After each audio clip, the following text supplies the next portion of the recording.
Hey guys, welcome back to ADP Art Creations. How are you guys doing today? Happy Wednesday. Today, guys, we're gonna run it back. I'm gonna break down the Houston Comets. And then we'll get up to the up to date of what the ladies had to say about it, some of the ladies. And let me tell you something.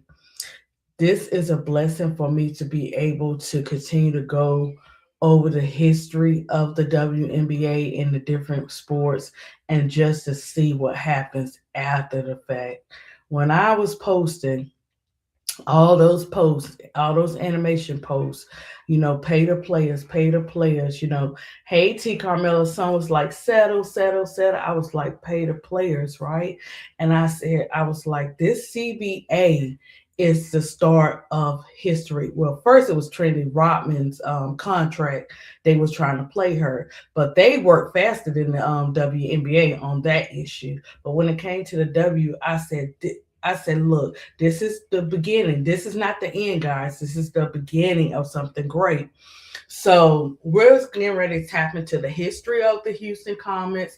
I got a couple of clips or whatever to go along with it. This is what it means to run it back and not just be, hey T Carmella, and not just be a highlight queen or king or whatever on sports. You have to know your research. You got to know your history when it comes to basketball, right? So, okay, let's get into it, guys. Okay. So, the Houston Comets were a professional women's basketball team based in Houston, Texas, that competed in the Women's National Basketball Association, WNBA, from 1997 to 2008, establishing themselves as the league's inaugural dynasty by winning four consecutive championships from 1997 to 2000. As one of the WNBA's original eight franchises affiliated with the Houston Rockets and owned by Leslie Alexander. The Comets achieved an overall regular season record of 241 wins and 149 losses across 12 seasons with .618 winning percentage and 9 playoff appearances. Their success was driven by the big three. Cynthia Cooper, hello, check her out. I did Cynthia Cooper, Cheryl Swoops, okay, big dog Cheryl, and Tina Thompson. I have to run it back, guys. But Tina, I got to bring Tina back. I don't think I did Tina. I think I mentioned Tina Thompson, but I'm gonna check. And if I didn't do a show on her, we're gonna run it back to her as well. But I'm thinking I did.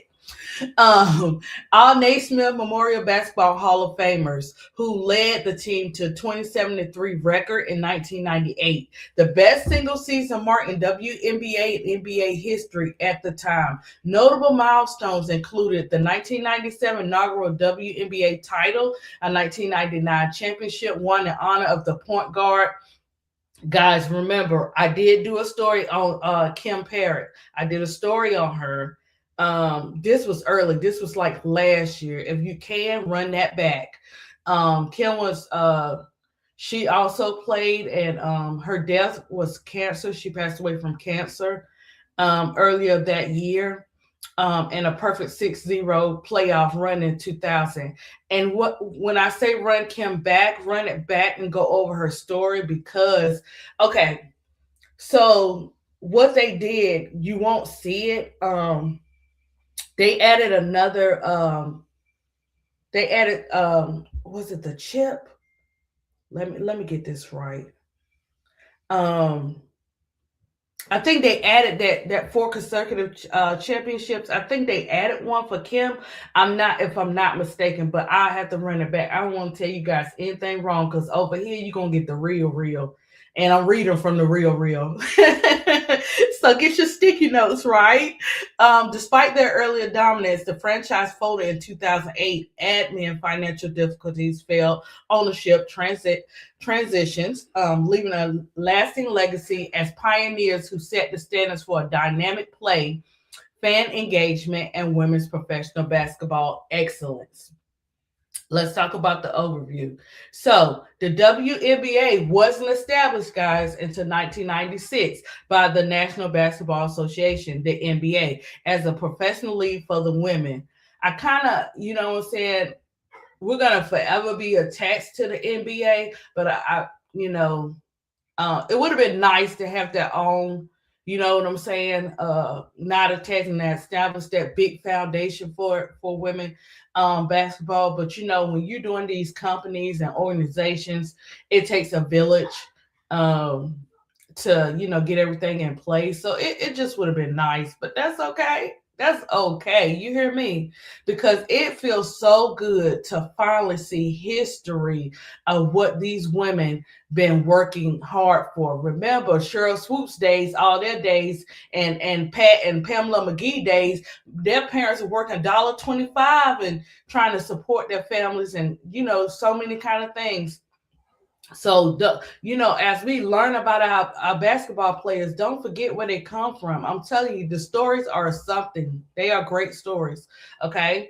Okay, so the Houston Comets were among these founding teams formed as part of the expansion to create a balanced league structure divided into the East and Western conferences, with the Comets initially placed in the Eastern Conference. This setup aimed to foster competitive play and leverage existing in the NBA infrastructure, including shared ownership models.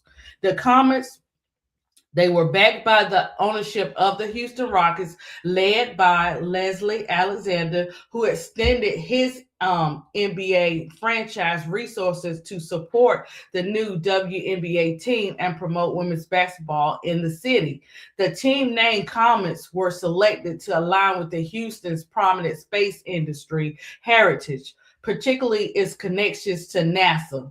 All right, you hear me?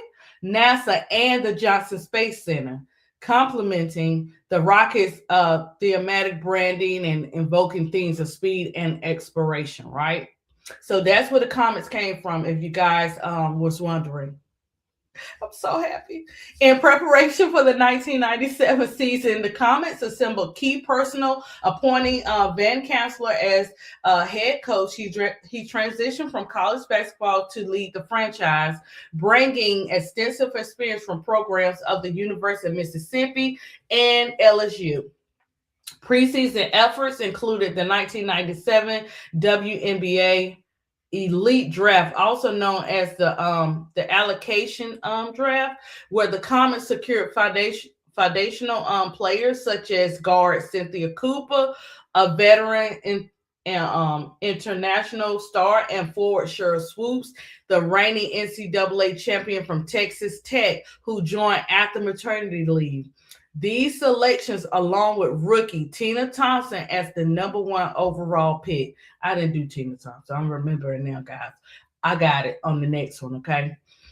In the collegiate draft, positioning the Comet for a strong debut by blending experience and emerging talents. Let me check on my people. Let's see what T. Carmella had to say. Okay, hold on, guys. Okay. I hate that CT son is leaving from CT. I went to games up there. The W didn't want Boston to have the team because of the bid and relocation fees, which neither Houston paid for. They could have kept that team in Hartford and let Houston start their own team.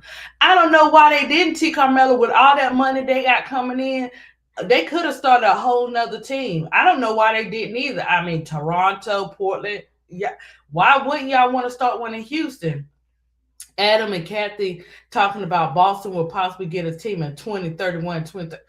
They need to sit down somewhere. I'm so tired of that Elsa. I'm so frozen, Kathy.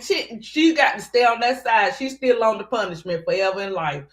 And how do you take a team from state known as Basketball Nation? I know, but T. Carmella, it's going to be okay. Okay, you're right. They could have kept that team there and started a whole new team. I am excited about the Comets coming back, but you're right. They could have started a whole new team. They got the money for it. They could have did it. And listen, people are going to come to Houston regardless. You know what I'm saying? I heard Keisha and them talking about it for sports and stuff like that. So why not have organized your own team? I don't know, T. Carmel. They be tripping, girl. They be trying to hold like this their money they holding on to. No. This is the thing I have with the WNBA organization. They don't market enough. They don't they worry about the right now. They don't worry about what's going on later on. I know it. I know. T. Carmela, right. I understand what you're saying. Yeah, they always doing some shady stuff. You know what I'm saying? We don't want that attached to nothing. But it's always, and look, they be trying to hide it and they always come out with the shady stuff. But you are exactly, I agree with you 100%. They could have added another team. But you know what, T. Carmela, we playing right. They always gotta play this money game type of thing. They know, and I just gotta keep it real. Women's sports is taking over. Say people can say what they want to say. It's not even up for discussion. I'm just saying you got to see it, right? Hey Troy, how are you? But yes, you are right. So we're gonna tap into the key achievements and legacy of the Houston Comets. So the Houston Comets established themselves as the WNBA's inaugural dynasty by winning the league's first four championships from 1997 to 2000. A feature that was unmatched in other franchises' consecutive titles. The run included league record .900 winning percentage in the 1998 regular season, where they secured 27 victories and 30 games, setting a benchmark for dominance during the league's formative years. Their overall regular season record stood at 241 to 618 winning percentage across 12 seasons, with the playoff appearances in 9 of those years, underscoring their sustained excellence. The Comets, they played a pivotal role in the growth of the women's professional basketball, drawing the highest average attendance in the WNBA's early years and averaging over 9,000 fans per game from 1997 to 2002, which helped legitimize the league amid its stage of, because we've had, like I told you guys, we will go over the WBL and all those, organizations before the WNBA as well. So this was like a highlight and like an increase, so the WNBA would stay, because the other leagues, it was about financial, different stuff concerning players, and where they had to go overseas to pay. A lot of stuff was involved in those early teams not being able to sustain themselves, right? Okay, so we go on. The reinforcing city, Clutch City, originally popularized by the NBA's Rocket, but extended through the Comets' clutch performance and high stake games.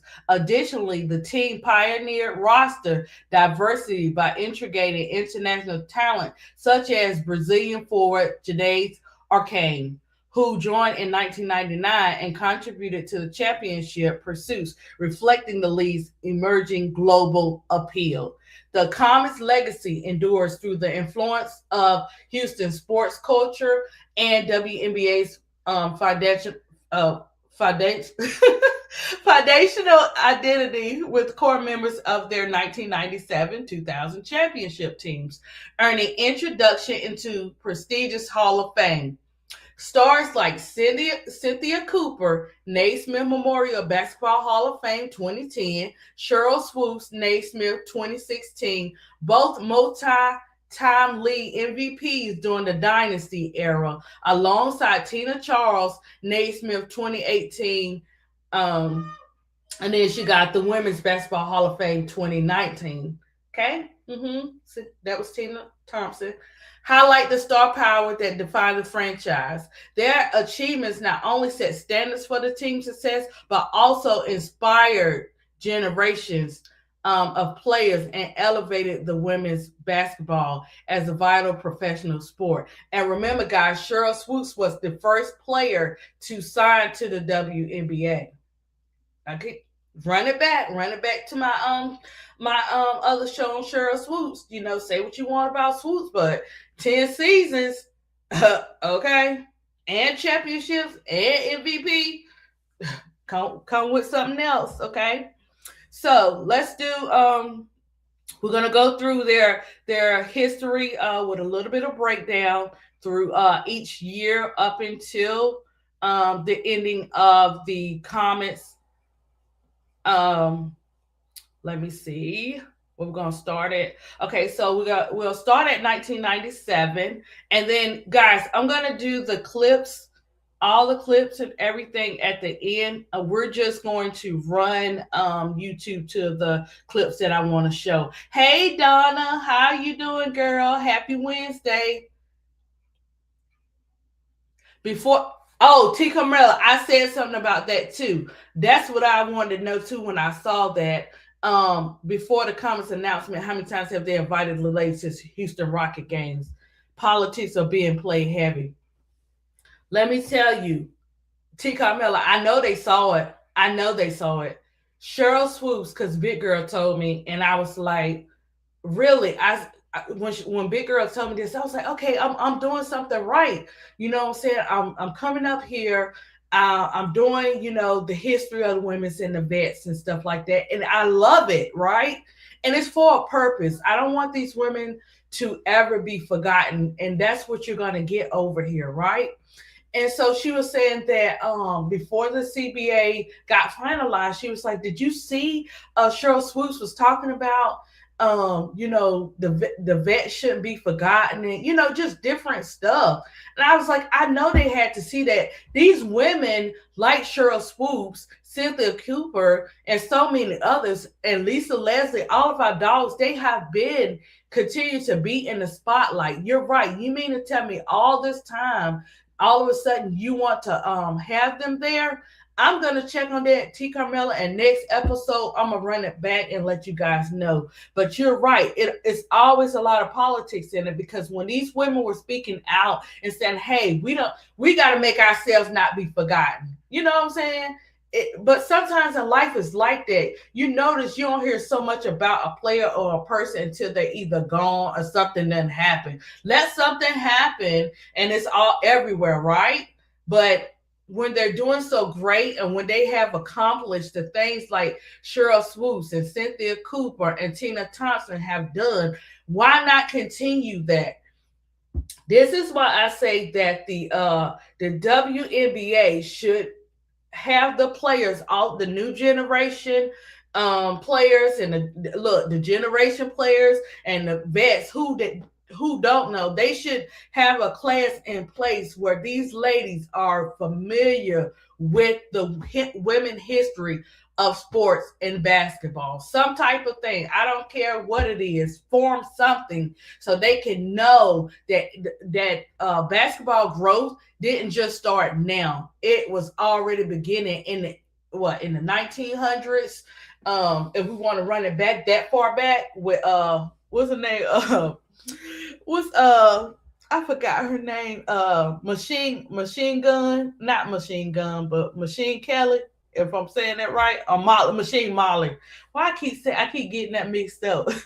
Yeah, Machine Molly. If we really want to run it back, but it's always like it's messed up, because a lot of vets have websites, they have social medias. You know what I'm saying? They are the ones who are continuing to make themselves known. And the one thing I like about the Teaspoons, the Cheryl Swoops, the Lisa Leslies, they always bring it up each other.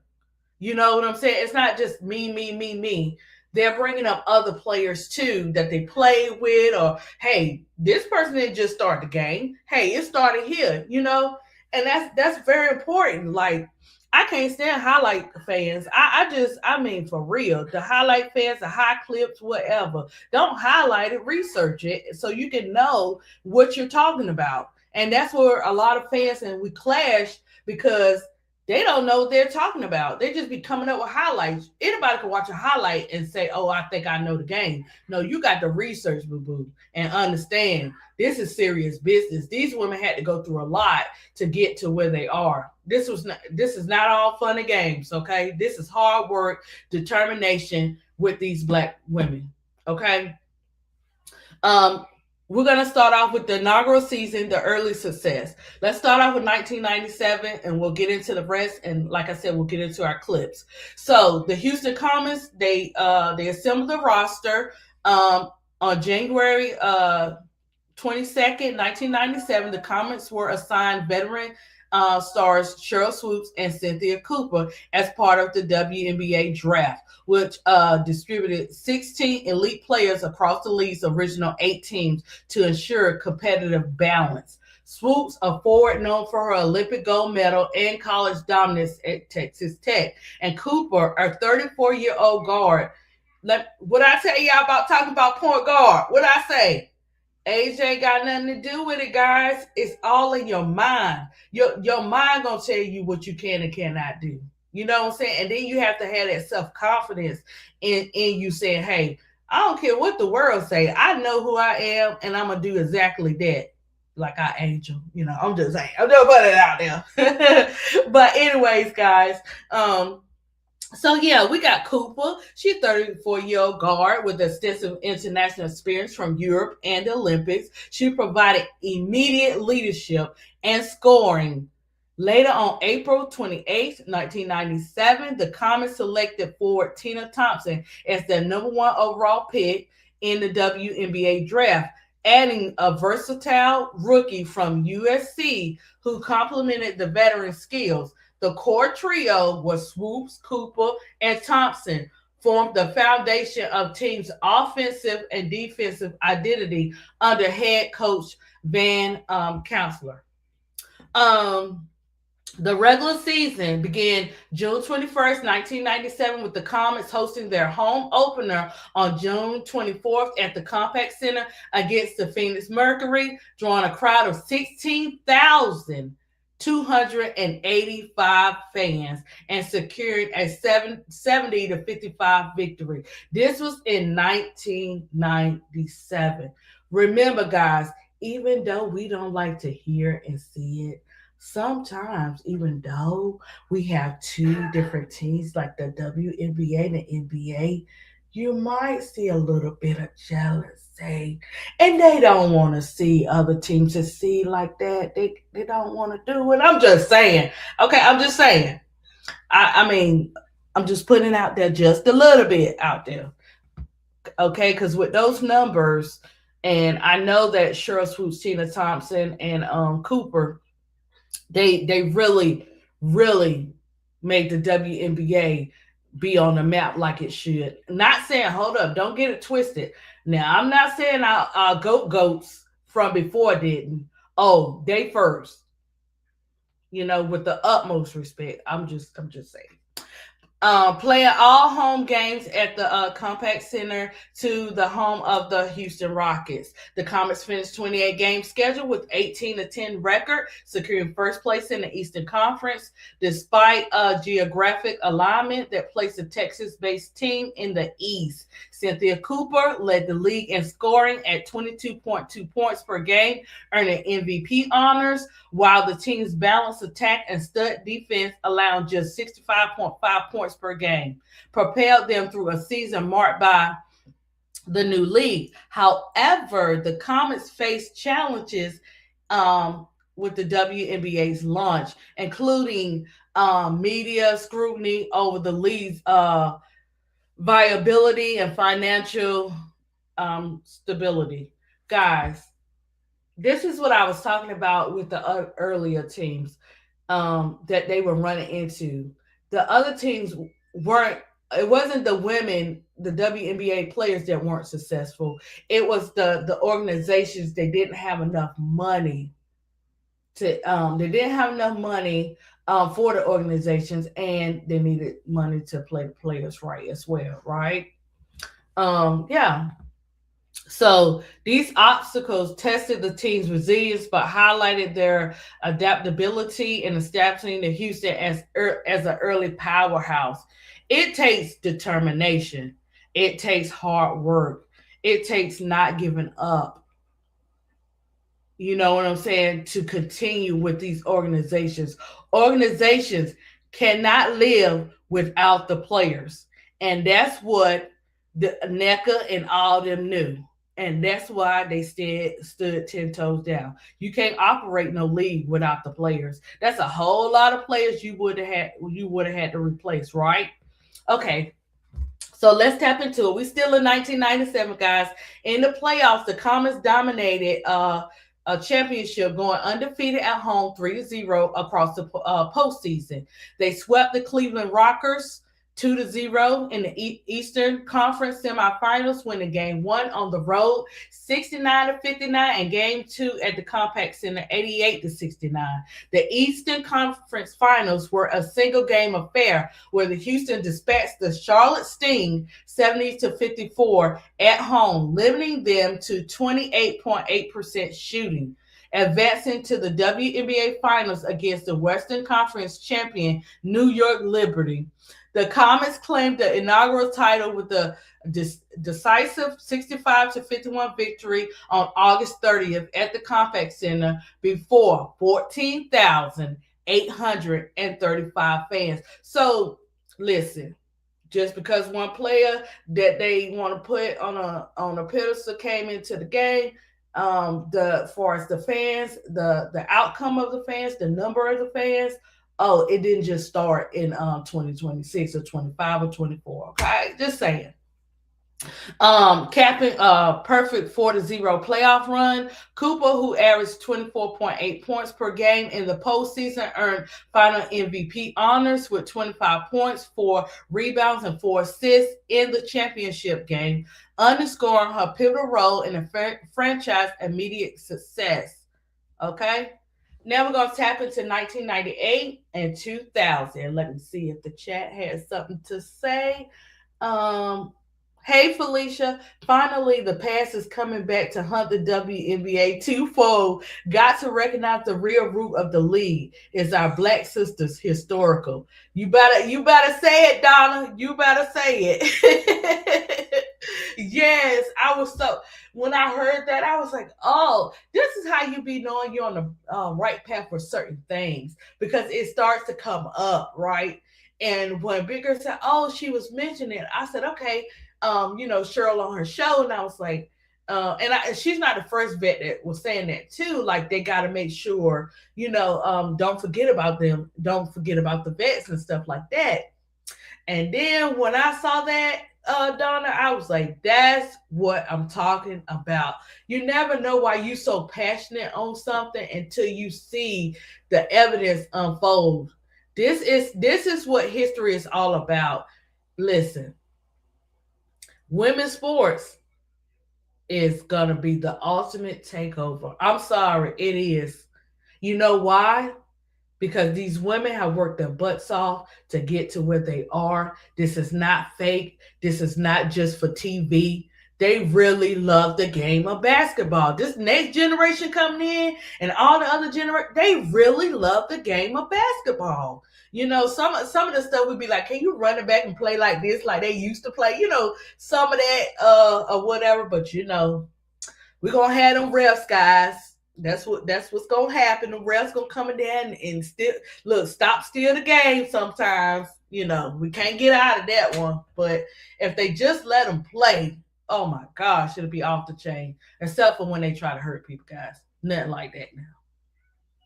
Yeah, it is well overdue for women's sports, Donna, because like, oh my gosh, the fights, the journeys, the women having children and having to step back in. What did one of the players, when I went over the last episode of the women who changed the franchise as far as equal pay and all that stuff, different players in different sports. One had to sacrifice her child being in the hospital to them threatening to take her contract or whatever the case may be, for her son, and that's something she will always remember. So I think women's sports, Donna, has always been a threat, and I think that's why some of the franchises did not make it in the long run, and we had to come into the W. You just never know who behind the scenes. It's always haters, guys. They gonna smile in your face and be like, "Oh, this cool. This is a great idea. We with it." And then behind closed doors, they be trying to see what they can do to stop it. But now, it's on full blast now, guys. From the WNBA to soccer to I mean, to hockey. I mean, you to tennis. Don't slip on tennis and everything. I haven't checked with gymnastics yet, guys, but just saying. Okay, so we're gonna get back into it.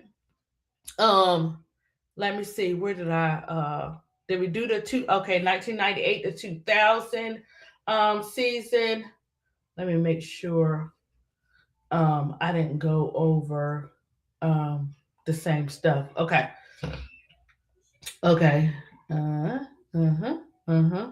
I'm just making sure, guys, in my little head here. Okay. So the Houston Comets, they came about the 19 dynasty. Okay, this is the dynasty building part where the Houston Comets really set the foundation, and the dynasty building was between 1998 to 2000, right? And they achieved the like I said, the championships with Cindy Cooper, Cheryl Swoops, and Tina Charles, right? In 1998, the Comets posted league best 27-3 regular season record, dominating the Western Conference with top scoring offense and defense, allowing just 63.6 points per game. Okay, we read that part. Okay. All right. So, sorry guys. So, the dynasty peaked in 2000 from 27 to 5 record, securing the second seed in the West before sweeping the Sacramento Monarchs and the Portland Fire in the playoffs. The route was 2-0 final, swept of the Liberty. The coach at the time was centered around defense schemes, including full court pressure, help side rotations that forced turnovers and limited opponents' second chance opportunities, complementing the offense synergy of the Swoops and Cooper Thompson trio, who together averaged over 50 points per game during the championship runs. Off the court, the Comets' success drove surging attendance, averaging over 11,000 fans per home game by 2000 and peaking at more than 12,000 during the playoff matchups, which helped position the team and the WNBA as pioneers in elevating women's professional sports visibility and marketability. Their 4 straight titles not only set a benchmark for excellence, but also inspired broader interest in the league with sold out crowds at the Compaq Center, reflecting Houston's embrace of the franchise. Okay. So next we'll get into 2001 and 2006. Another thing that just came across my mind, guys, too, is that what I've noticed and what we've all noticed is the WNBA markets what they want, but they don't know how to market. Do you know if they marketed the right way, how those teams would have still been here, the WBL and all those other teams before, if they knew how to market their players, if they knew how to market the game?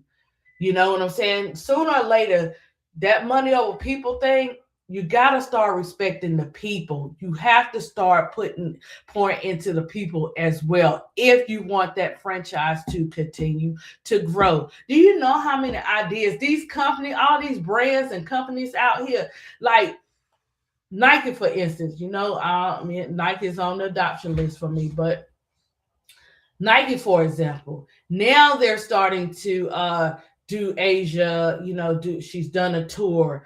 She's doing all kind of great things, got her great sneakers out and all this great stuff. But guys, did you actually see the fans going ham on Nike, telling them, hey, she needs her commercial, she need this, is this. This is why I say your words make a difference and it traveled. How you gonna offer this player just coming in a shoe, and she's been here representing, okay, and she should have her shoe. Okay, they did a shoe. She traveled around, on tour, making it happen. Also, she attached herself to Lego. But this is what I'm saying with Nike: bring the Swoops back, bring the Coops back, bring the Lisa Leslie shoes back, bring the goats, shoes back. Bring the Dons. Don was a part of Nike too. Bring those shoes back, even if it's for a limited edition. Choose a month to bring those ladies' shoes back each year. That's one. Barbie. I've been on Barbie. Anissa Mara need her Bratz doll, okay? Cause she like Brat, she's a Brat themed girl. And Angel needs her Barbie. And listen, when you do Angel Barbie, do a WNBA series on the basketball players. Listen, marketing doesn't just start with one age level. You have to hit every age level. You got to hit the grandmas, the aunties, the sister, the brother, the cousins, and children. I taught pre-K. Let me tell you, those parents will buy whatever those kids want. They will buy it. If they don't, the grandparents will. I'm just saying. But market the players. Like they don't have, like they have market. They tried something like, oh, they're going to a different state this year because of what they seen in Rival. You got to do better. You got to do more than that. Barbie night. You see how they did Barbie night? Come in, come on. Like you got to do better. They could have represented Miller on that night where they celebrate Nigeria. I think Miller should have been at, I don't know if it was just Chicago doing that. Whoever was just doing it. You could do all the countries that exist in that franchise, not just overshadow with one. Come on. It's just about you. They have to learn how to they got to learn how to market these ladies. These ladies done picked up the blueprint and they said, okay, I got it. I'm gonna get a podcast. Everybody and their mama getting podcasts. Everybody and their mama on the TikTok. Oh, if you're wondering where HBL been hiding it, all of a sudden she's starting to come out again on her TikTok. She's doing her TikTok dances. She chilling. She was in the water, just having her a little good time. Just in case y'all was wondering where HBL was at. Okay. But these young ladies, they got their TikToks, they got their Twitter, they have their IG, they have everything where they have learned how to market themselves. Anissa put on one more set of that good hair. I mean, I'm just saying, I got to get up in there and ask her, but I'm quite sure she probably got sponsorships and stuff because her hair be on T. It be on one. But anyways, I'm just saying, like this year, we need to see more marketing, far as coming from the WNBA franchise. Yes, you did great, but you didn't have a choice but to do great. You know what I'm saying? With NECA coming in there and keeping her foot on y'all necks, and just the whole Terry and all the players. That, like I said, when we stand together, we win together, and that's exactly what they did with that CBA. And this is why the CBA is just the beginning. This is that first CBA. Oh my gosh. Okay. And then, you get the retired players getting something out of this. I mean, you got health insurance, you got good stuff. The Dearica law, like, it's so many great things coming out of the history. This is why if you just tuning into sports, you're going to be in the know. You better go back and research. Let me tell you something.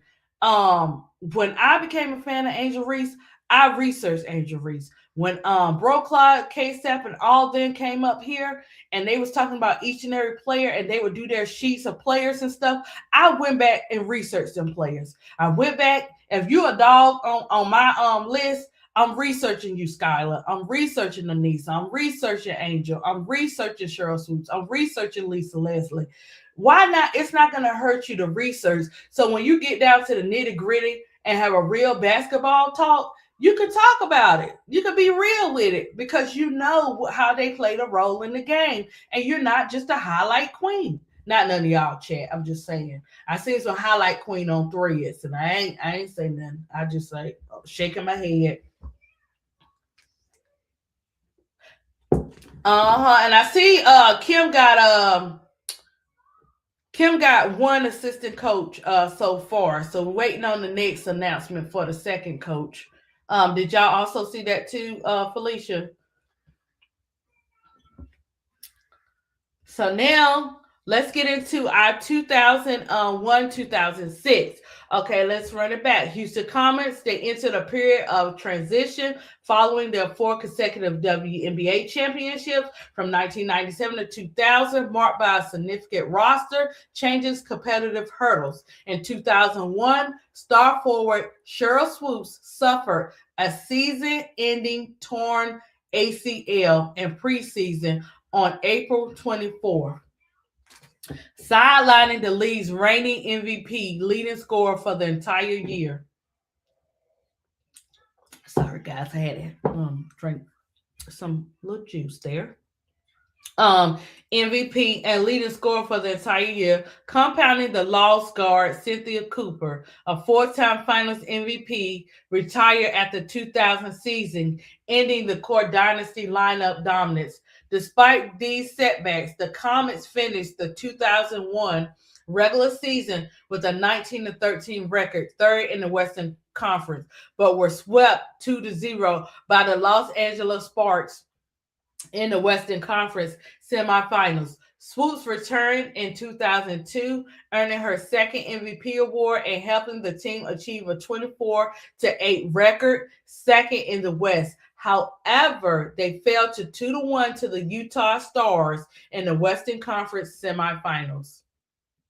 That was 2001, guys. So 2003 to 2004 seasons highlighted ongoing challenges, including roster adjustments, league-wide talent dilution, from expansions to 16 teams in 2000, which spread top players thinner across the conference.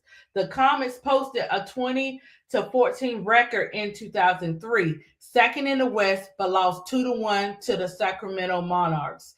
In the Western Conference semifinals, performance dipped in 2004 with a 13-21 mark, sixth in the West, resulting in the franchise's first playoff miss. Factors included injuries and departure of key veterans like Tina Thompson, reduced production. Head coach Van, who led the dynasty era, earned U.S. Basketball Coach of the Year honors 2004 for guiding the U.S. Olympic team to the goal through the Comets' struggles, foreshadowing his eventual, his 2007, he resigned. So he resigned in 2007. A brief resurge occurred in 2005 by mid-season trade, acquiring veteran point guard Don Staley from the Charlotte Sting in exchange for forwards Kristen Ramusin and Adrian Goodson, plus a 2006 first pick, adding leadership and stability. The Comets finished 19-15 third in the West, upset the defending champion Seattle Storm 2-1 in the first round. Swoops recording the first playoff triple-double. Clock that. Swoops recorded the first playoff triple-double in WNBA history in Game 3 and advanced to the Western Conference Finals, where they lost 2-1 to the Monarchs. However, ownership instability loomed as a longtime owner, Lisa Alexander, announced the sale of the team in October 2006, which was approved by the WNBA Board of Governors in January 2007 to businessman Hilton Koch for $10 million. The league's fifth independent franchise at the time, amid reports of financial pressure. In 2006, under the pending ownership transition, the Comets went 18-16, third in the West, but were swept by 2-0 by the Monarchs in the Western Conference semifinals. Throughout the era, the Comets grabbed with declining attendance, averaging under 6,000 fans per game by 2005, down from over 9,500 during the championship years, right? And we also know that was due to players retiring and leaving and all that great stuff. So the final year's folding was 2007, 2008. The Houston Comets played their 2007 season at Toyota Center under head coach and general manager Carlene Thompson, who was hired in February after serving as an assistant. The team struggled with a 13-21 record, finishing fifth in the Western Conference and missing the playoffs for the second time in franchise history. This marked a continued decline following several challenges years, okay, with roster changes and injuries.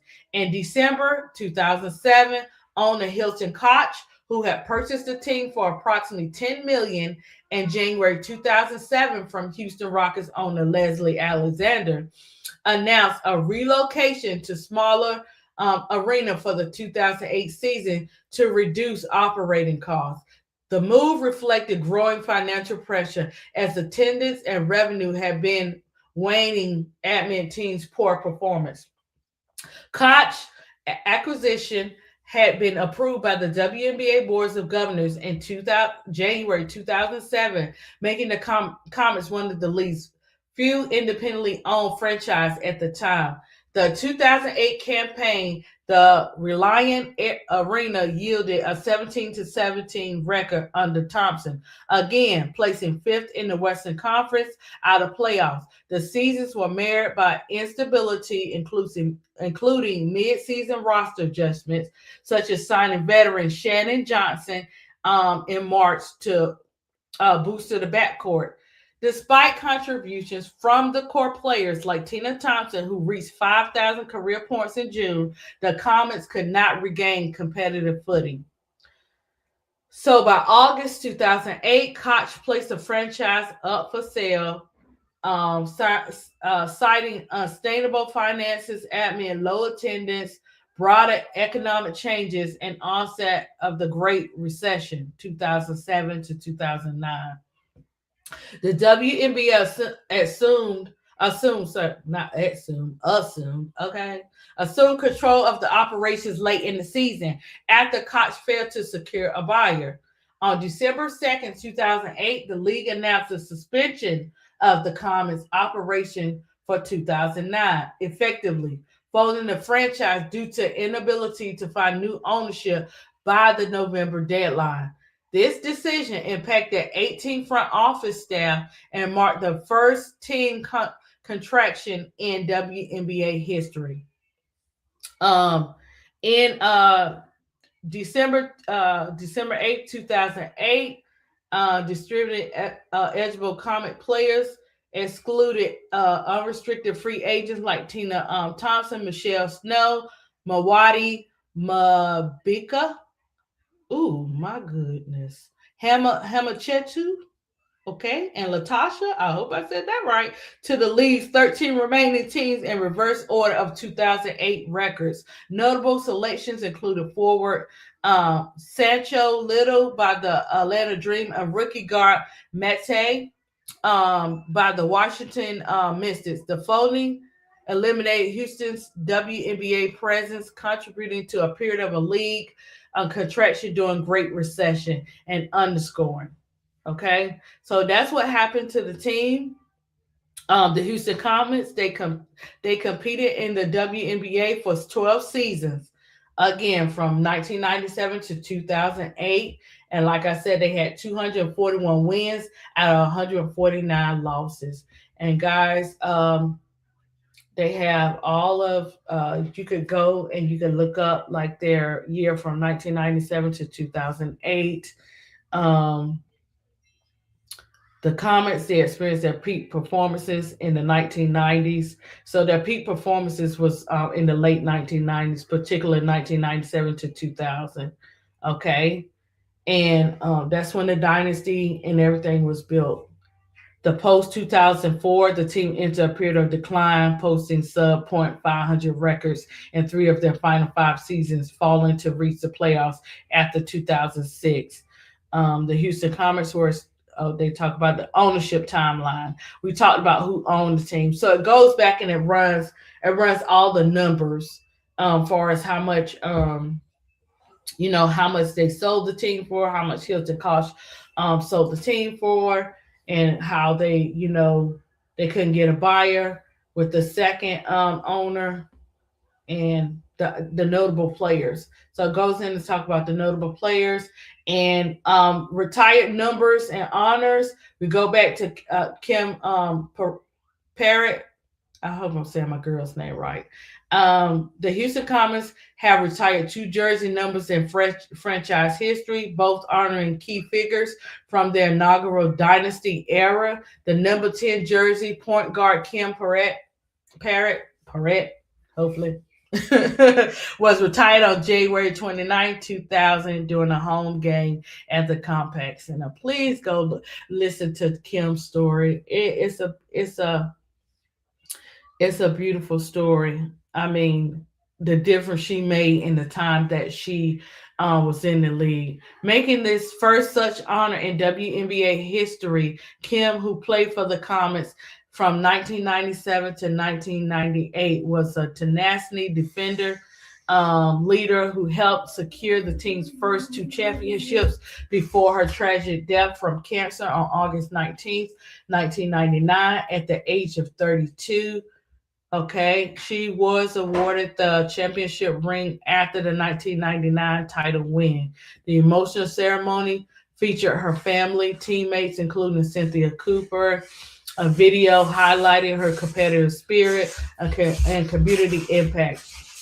She definitely had a competitive spirit, and she definitely had a community impact. This is why I say, guys, go run that story back. I did do her. So run that story back, and you will see what I'm talking about. And with Cooper holding up her jersey during the raising to the rafters, the number 14 jersey of guard Cynthia Cooper was retired on July 15th, 2004, at halftime of a game against the. Okay, hold on, guys. Let me bring it here. Bring me the juice. You want some juice? You gotta bring it. Okay, I'll get it. Why do you look like you put on your little Okay. Hold on, guys. I'll be right back. Come on, Mom. Come on. Why you got all these lights on like crazy? Okay, here. Here, open it. You gotta open up the thanks.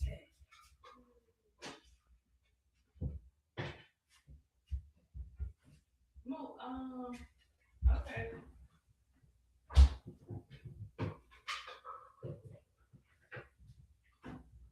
Here, because I was gonna let you before, but last time you tried it. Where's the other one? Say thank you. Thank you. Okay. Oh, there you go. Okay, Moo. I was wondering. Okay. Sorry, guys. Moo had to get his juice. Okay, so the game against the Detroit Shots at Toyota Center. That's when she got her jersey retired.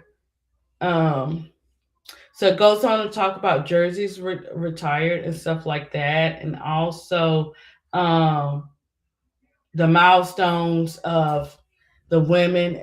Also, it goes into 2023 as part of Women's History Month. The league's official series spotlighted the Comets dynasty as defining era. So T. Carmelo, they did recognize them in 2023, featuring footage and interviews with the alumni like Cooper and Cheryl Swoops. The 25th anniversary celebration in 2021 included retrospectives on the team's four-peat with players like Swoops, achievements through social media and events, ongoing revival discussions in Houston. But I have to look into more and see over the years how much did they honor these women until now, until they heard that the team was coming, right? So I told you about the owner, the coach, and everything else. It goes this history here gives you when I say it gives you a breakdown, it takes you back towards the end, and it's giving you numbers and a breakdown of everything, the front office, breakdown of the owners, their rivalries, key rivalries, Oh, guys, I'm gonna read this and then we're gonna play the video because every time, I'm sorry, but every time I think about the Houston Comets, I think about Teaspoon and that shot. I think about it every time. So Teaspoon is right. When she was up there, she was giving her Naismith Award, and they were there. She was like, they keep saying nobody can even remember everything that went down with that game. All they remember is that shot you made. So one of their rivalries was the New York Liberty, right? So this was a key rivalry. I'm gonna read this part and then we'll tap into our video. So the Houston Comets developed their most storied rivalry with the New York Liberty during the league's formative years, clashing in the WNBA finals of the 1997, 1999, and 2000, with the Comets emerging victorious in each best of the three series. In the 1997 finals, Houston swept New York 2-0, capping the inaugural season with the 65-51 game to win. The 1999 series went to the distance, featuring a dramatic game two buzzer beater by Liberty guard Teresa Weatherspoon. But guys, imagine that, right? So we know all our teams have rivalries. So the Houston's rivalry was the New York Liberty. So Teaspoon, she forced a deciding matchup, which Houston won 59-47 to secure their third straight title. The 2000 final saw another Comet sweep 2000. Not 2000, but 2-0, underscoring Houston's playoff dominance over the Eastern Conference counterparts, despite New York holding a 15-10 regular season edge across 25 meetings. Overall, the teams played 32 games, including playoffs, splitting evenly at a 16-16. But Houston's 6-1 postseason record against the Liberty highlighted the intensity of these high-stakes encounters. Oh, man. So this rivalry, right, it extended beyond the court, fueling media hype that elevated the WNBA's visibility in its early expansion phase, with the Houston-New York games frequently drawing sellout crowds and national broadcasts. A 1999 regular season matchup between the teams listen, guys, the 1999 regular season matchup with the Comets and the New York Liberty was 2.46 million viewers on NBC. Clock that number. Can we? I'm gonna have to run that back and see if that's the most out of all of the championship games. 2.46 million viewers on NBC. The highest for a non-finals game at the time, and a testament to the cultural buzz surrounding the Clutch City versus Big Apple narrative. Okay, so that's what it was, Clutch City. All right, Big Apple, I see it. The series often boosted league-wide attendance as the Liberty and Comets tips at Madison Square Garden and the Compaq Center. They averaged 12,000 fans per game during the Dynasty era, contributing to the WNBA's growth in the urban markets. Right? So the Houston Comets and, of course, New York Liberty and the other teams had an impact. But the dynasty of the Houston Comets had a major impact on the WNBA success. And of course, it goes on to talk about other matchups, but or whatever. But the Liberty, and the Comets was going head to head. Hey, Marlon, how are you doing? I'm doing well. Hey, BD, how are you? It feels so good to bring WNBA basketball back to Houston. Yeah. Let's see what we got up in here. Yeah, the Sparks won back-to-back championships. They did, Troy, but Houston was no joke. You know what I'm saying? Houston was no joke. Like, they definitely, this is what the women basketball league, they needed that because of the, the money issues. They still didn't pay the players like they should, but along with all that other stuff, guys, because you still have players going overseas to play as well. But this is how they were able to, hey, we still got the WNBA, because look how many organizations were established before the WNBA. One too many, right? And so, by the Houston Comets doing what they were doing, and the coach knowing how to put a dynasty together like that, and you got a 34-year-old come up into the league and as a powerhouse.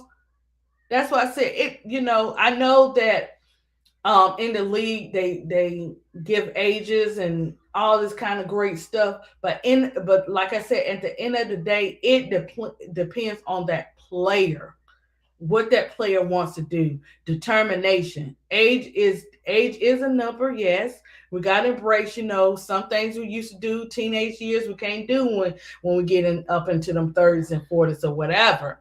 But I'm just saying, it's all in the mind. It's a mind game on what you want to do. And what did she go out there and do at 34 years old on the Comets? She made history. She ain't just play around. So yeah, I know y'all be saying grand and point guard. I know. Somebody you just be calling her that just be her name. And some people be up there on the socials. I'll be like, have y'all not run it back? Y'all gotta run these players back. Check out their history. If the game is still translating from when they was in college and they're in their 30s now, that says a lot about that player. You know? But okay, so we're gonna tap into our videos, guys. I hope you enjoyed the history lesson. Make sure if you want to know anything about the Houston Comets, She Wish, I see you up in here. I see you up in here a little late and everything. You're just not getting that extra credit this month. And we April 1st, She Wish, really? Okay. But anyways, I love you. So I love you guys. But yeah, so if you want to look up the Houston Comets, the information is actually out there to look up. So I had put up an article about. There's an article. I'm just going to tell you guys about the article. It's the NewYorkTimes.com, where they talk about the Houston Comets expected to return after WNBA's Connecticut Suns relocate to Texas. This article was done by Mike, and it's March 30th, 2026, guys. You can go and read this article. It just talks about a little bit about the Houston Comets, the announcement. The team sold for $300 million. The team sold, compared to $2 million back in the day, that's $290 million more dollars. Woo! Okay, I see you. They sold for $300 million, according to one person briefed at the transaction. Okay, so they talk about a little bit about Cynthia, Cheryl Swoops, and Tina Thompson, about the Comets' earlier years. So this is something, if you want to, they just pretty much, that's all they're talking about in this article. It's a very short article. It is on the NewYorkTimes.com, WNBA. And yeah, I didn't know that's how much the team was sold for, but I know now, right? So we're going to get into our videos now, and we'll just run it through because they got a lot of clips. So we're going to just run it through YouTube so that I don't have to keep opening and closing. Let me close some of these right now. Matter of fact, opening and closing, and the computer shut down on you guys. What did She Wiz say? Not blasting me on the first day of the month. Yeah, She Wiz. And guys, no April Fool in the chats. I got to stay away from social media because they be playing too much. WNBA Threads is wrong for what they doing on Threads. I am not messing with them. They is putting retirement jerseys on people and doing all kind of shenanigans today.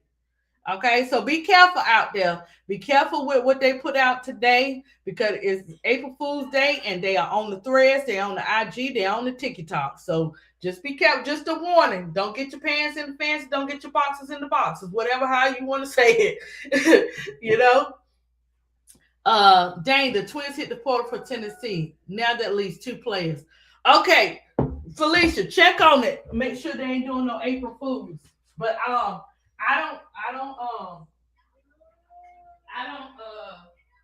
doubt it. But okay, baby, I'm gonna put it back. I gotta get to them a little bit.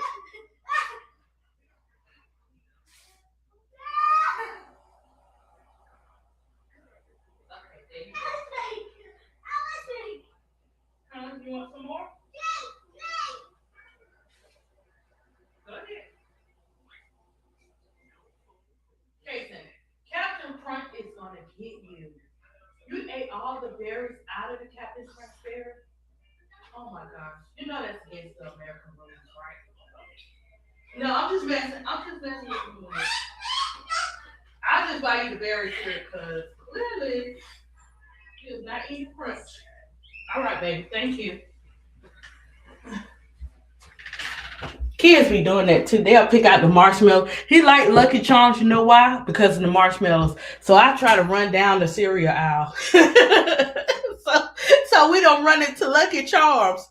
And if I do get him some, it'd be the dollar cups at Wally. I get the dollar cups of Lucky Charms. I know he gonna pick out all the marshmallows. Hey, Bree Minor, you know your extra credit's not coming today, Bree Minor. You and She Wiz, y'all just acting up. No extra credit today. But okay, let's get into our video clips. This is Cheryl Swoops, Cynthia Cooper. Um, let me see.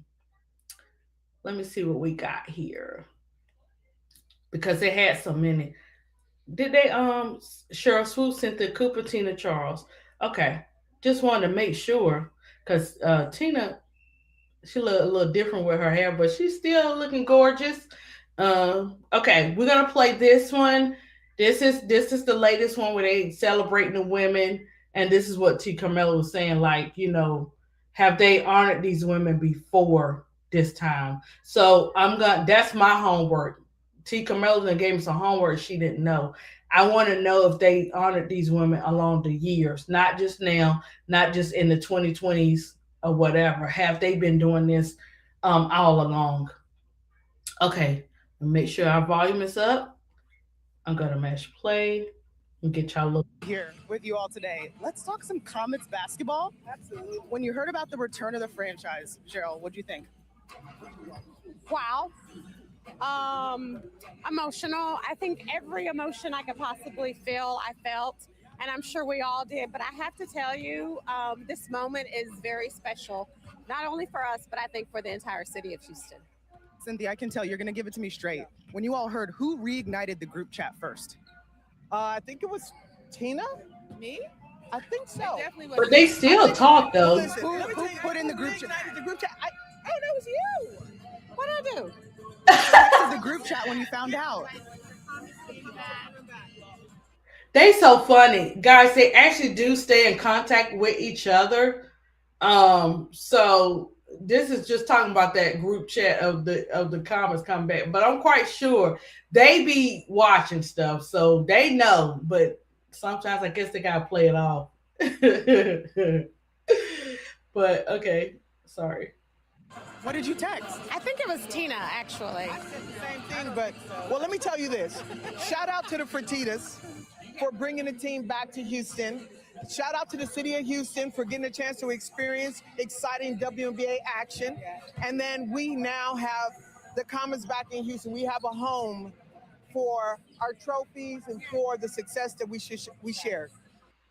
Let's go back to the 90s. I look up there. You see those banners right up there. How has this city embraced you back then, but also now?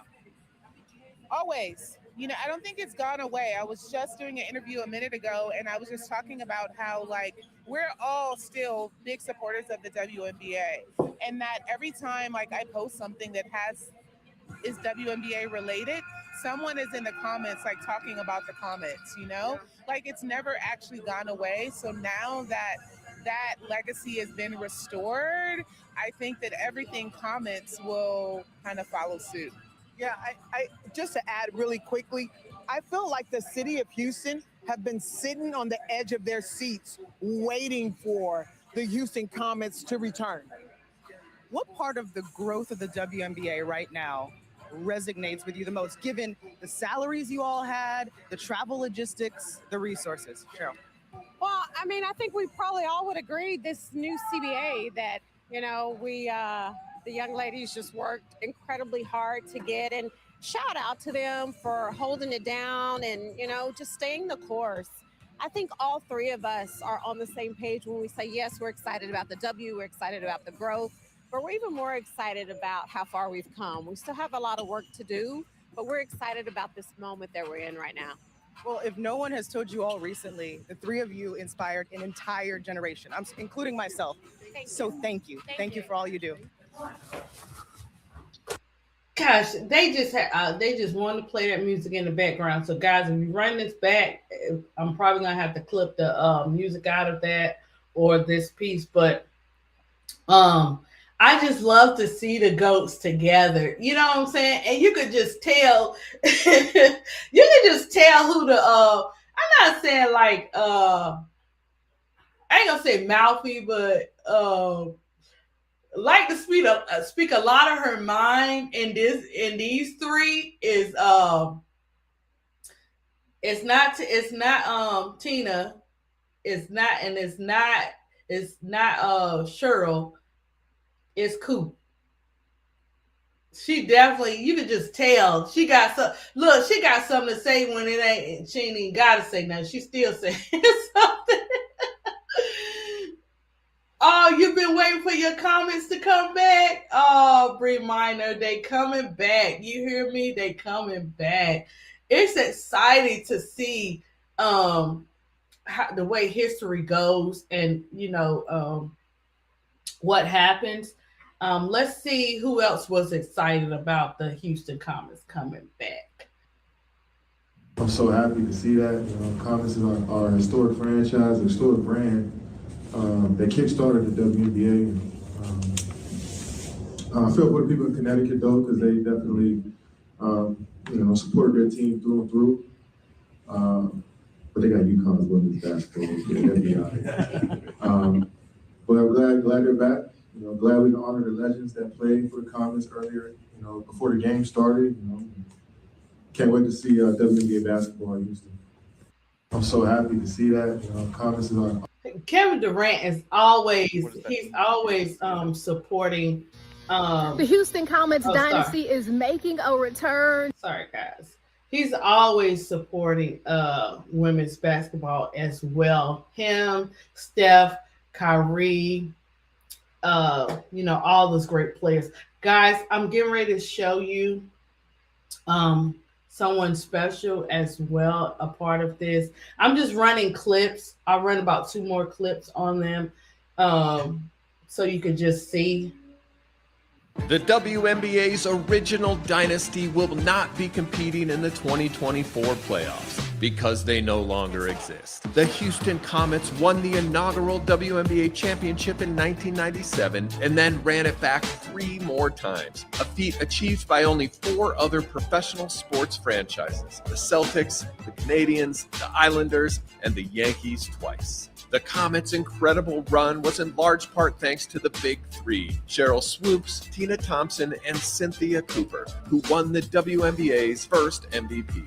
Their 1999 season was especially emotional as team member Kim Parrott succumbed to cancer just before the playoffs. The Comets made the semifinals the next 3 seasons, but never made the finals again, and the franchise collapsed in 2008. The Minnesota Lynx and Seattle Storm have since tied the Comets, and both are among the 8 teams competing for the 2024 championship. Oh, sorry guys. So yeah,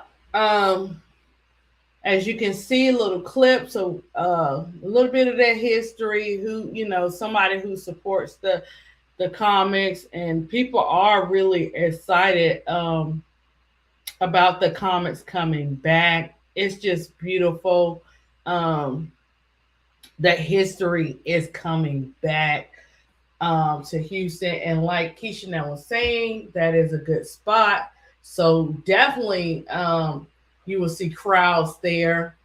Um, I don't know. I think, yes, they could have, like T. Carmelo said, they could have just did the Houston Comets and left Connecticut Sun there and had their team still form a team, because we have so many play. We have so many players coming into the W, and some players that don't get on the rosters. So uh, you form another league. These players can also go to further develop themselves.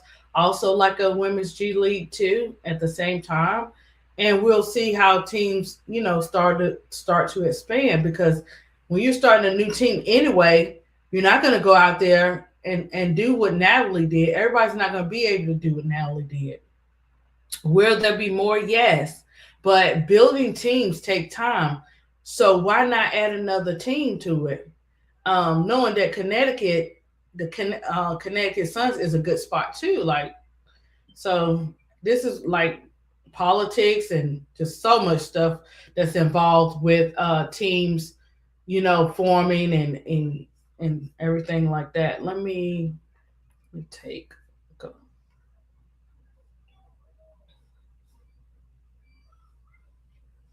Let's see. Um, okay. Yeah, I guess I can stop sharing this one on YouTube. Oh, look at my little motivation there. Let's see what we got here. We'll go to, okay, yes, we have been sitting. Okay, so Bree Minor confirmed. Okay.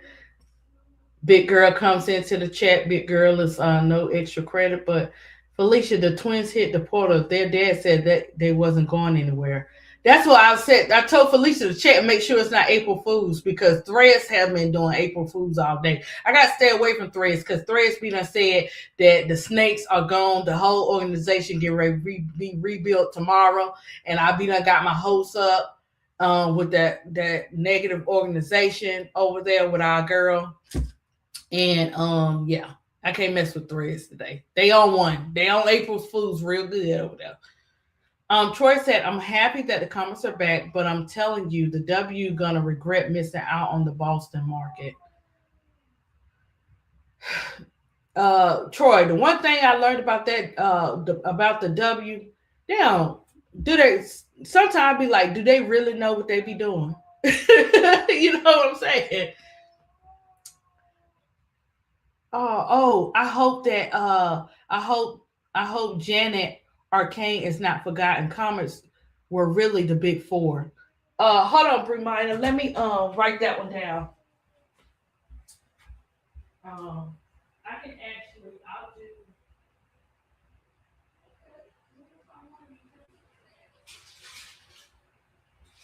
I'll use this.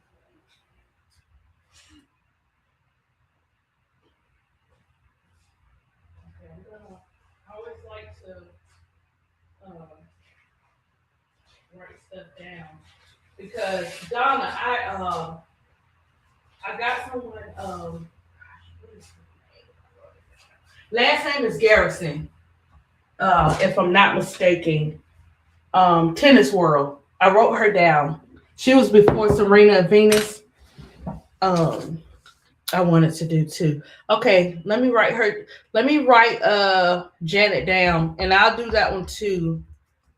Because no, you didn't hear a lot about her. They mentioned her, but you only heard about the big three. So we're gonna get down to the research and see what behind the scenes what really went down, and why she's not mentioned as part of that big three as being the big four. Okay, thank you, Bree Minor. You're my A+ student. I'm just messing, Bree Minor. It's been shared all over. I saw it on Twitter first. Okay, it's been shared. Okay, so okay. You should. Okay. ADP, why can't I have extra credit? Why you treat me so bad? Well, big girl, you and She Wiz and somebody else. Oh, Felicia came in mid time, so she okay. It's you and somebody else I'm missing. Oh, Bree Minor. But since, Bree Minor then gave me somebody to go over. So, it goes back up to A+. Bree Minor don't need no extra credit.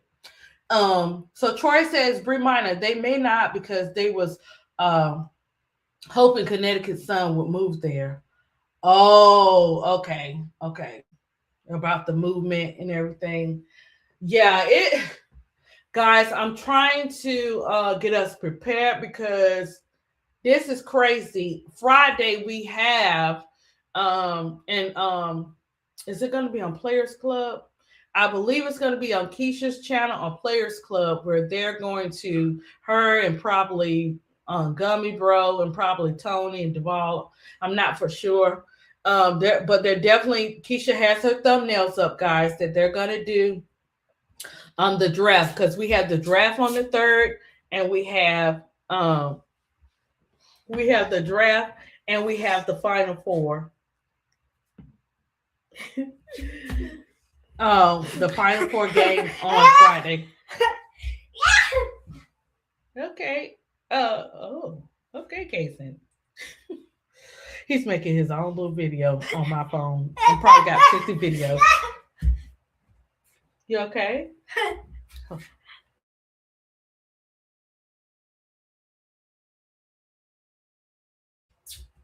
Okay, so no extra credit. So yeah, guys, we are setting up for the expansion draft, if I'm not mistaken, is Friday, and then we have the Final Four.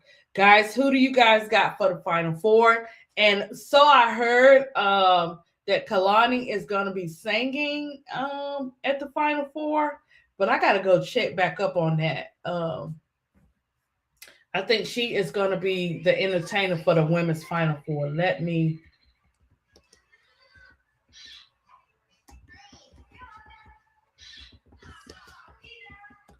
make sure, because I don't want to.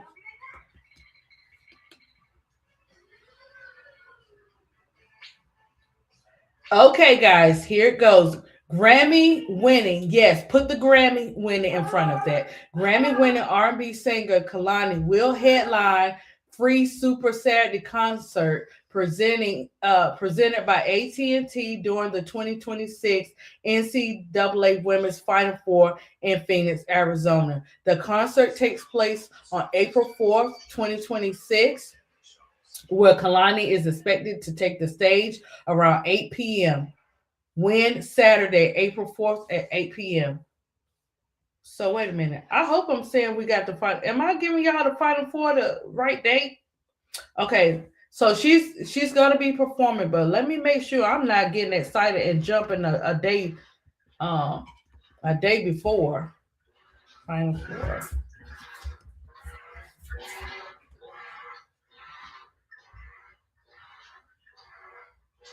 Oh no, I'm right. I'm on track. So okay, she's performing, but also okay, the game is Friday.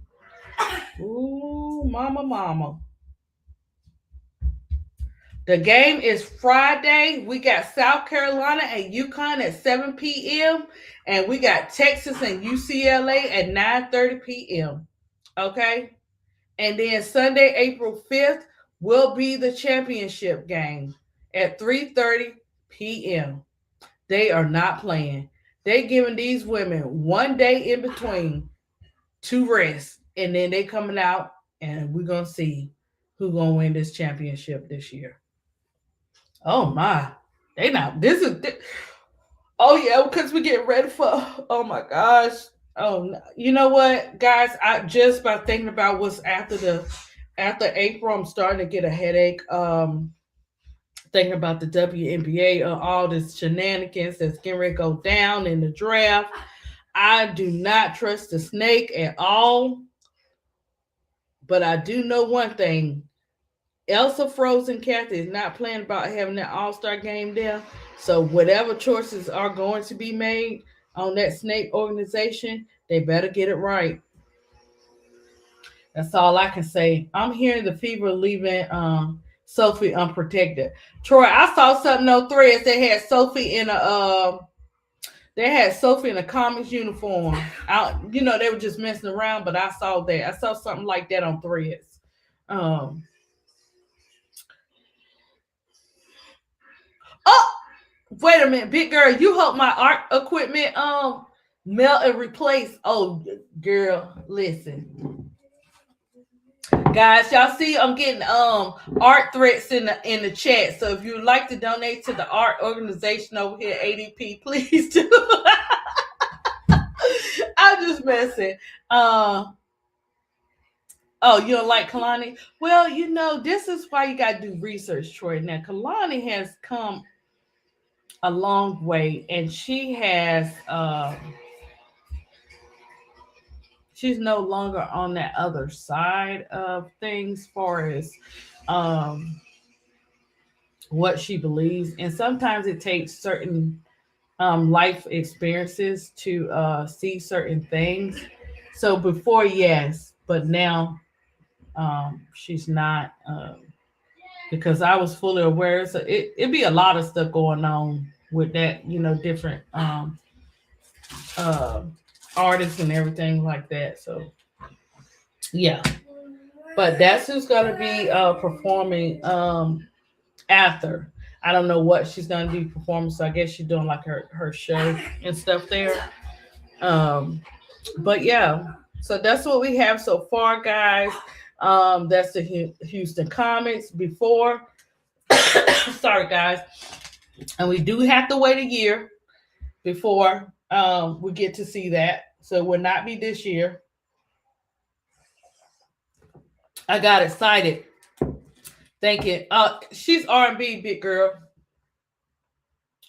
I got excited thinking that they were going to be starting like this year, but we have to wait a little bit or whatever.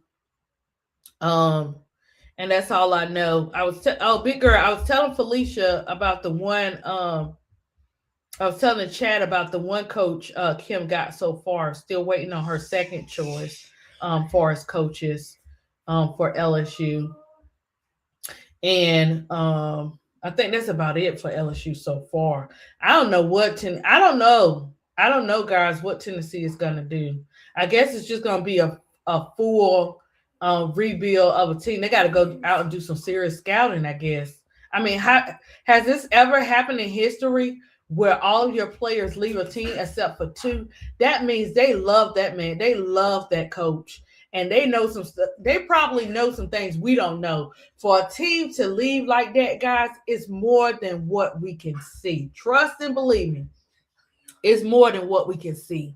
And whoever name they put out there, wait a minute, not Tennessee. I'm thinking about, guys, I'm sorry. I'm thinking about Audie Crooks now. I'm clearly thinking about Audie Crooks now. Sorry, Kim. That's all on you, girl. Kim, you only got 2 players left. But 2 players, how do you think they come back from that? How do you think Tennessee come back from just having 2 players? Has any other college team ever had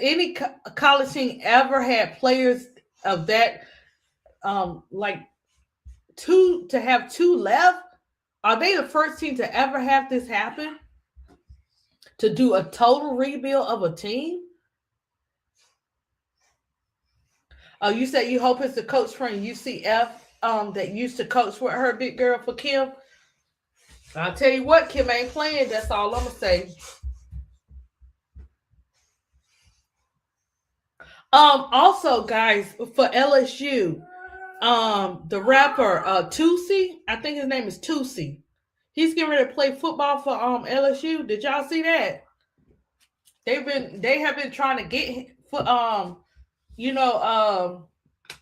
they have been trying to get him to play, but I heard he committed to LSU. Sorry, guys. I'm expecting Cooper to come to LSU. Push you. Thank you, baby. I thought Kim has 4 players. Bree Minor, they saying she down to 2. Bree Minor, look. Felicia be on it. Felicia be on all. She be in the sports streets, and she be watching. So she said they got 2 left. And she said it's not just on one social, it's pretty much on the ones that she checked more than one. So, when you see it on more than one, it's probably that's what's going down. So how are they gonna? I mean, okay. So do you still get to keep your job? Do you still get to keep your job and you do a rebuild on Tennessee? What is next? What do you guys think is next for Kim? Yeah, Bree Minor. She said the twins gone too. Oh no. So I don't know. Let me see. Let me see if I can pull. Let me see if I can pull something up about Tennessee right quick. Not men's. We talking about women's news. Yep. Okay, guys, I'm going to pull this up. This is the thing too. This is what's so crazy. Let me share screen, and then also we are getting one of their coaches. LSU is getting one of their coaches. So thank you Felicia for doing your big one. Let me share screen. Okay then. Why we where is it? Uh-oh. Okay. I was like, oh my gosh. Okay, let me add it. Okay, so okay. Oh, yeah, I'm sure. Okay, this article, April 1st. This article was done at 11:56 a.m. All right.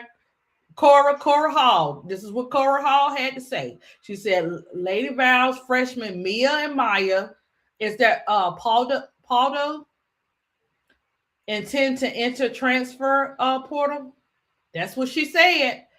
It says Lady Val's freshmen Mia and Maya Paldo, who were the first 2 high school recruits to commit to Coach Kim and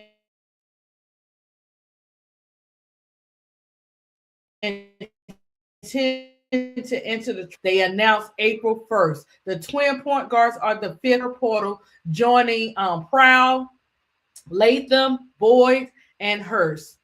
Talasia Cooper and Jada Silva are the only returners left who haven't announced their plan for next season. OMG. Oh, whoa. This is big, guys. This is big.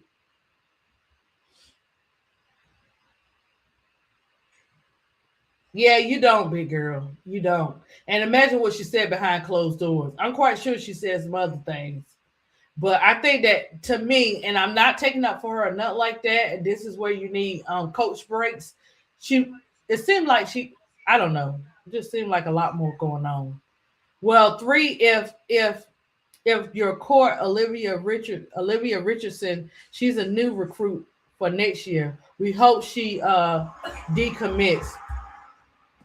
Man, they better hope Kim don't get him. Is that one that was at the that ain't the one, Felicia? That's not the one that was at the Ronald McDonald, not Ronald McDonald, but the McDonald thing that she up there dunking and hold on to the basketball goal and all that stuff. Oh, that's okay. Edward, she the one, Felicia, right? That's not coming to play. That did that dunk and was on the basketball goal. That's crazy. So, I mean, is Kim gonna stay? Does Kim get to stay at Tennessee with something like that? Like,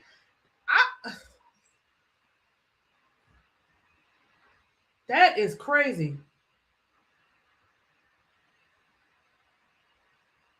Oh, that was her? Oh, yeah, we need her. Oh, that was Edwards? Okay, Edwards. Okay. They just got the same first name. Okay. Oh my gosh. They got the most out of everybody. Oh my goodness.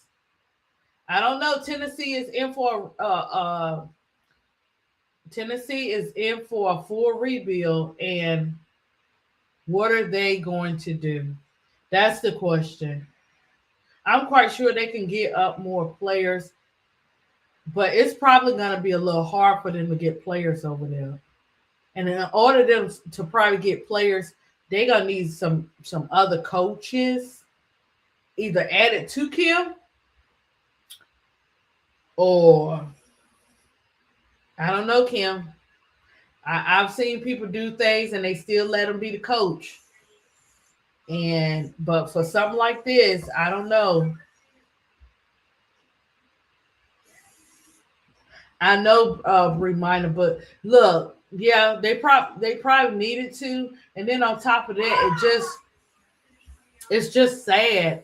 It's sad all around for the players who actually wanted to attend and all these shenanigans going on. It's just so much going on.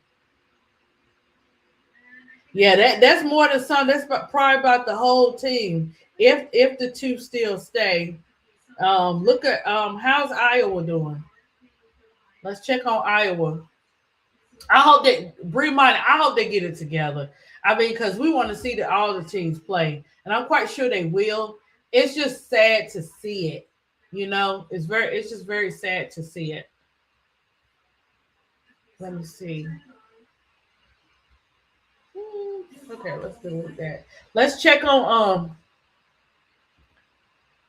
Iowa.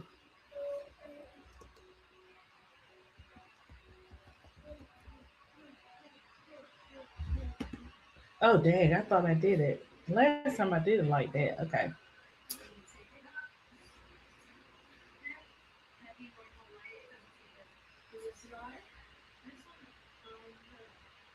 Okay, so let's see. They got Iowa State women's basketball starter Ariana Jackson is returning to the Cyclones. Um, transfer portal tracker. Okay, let's look and see what we got. Um,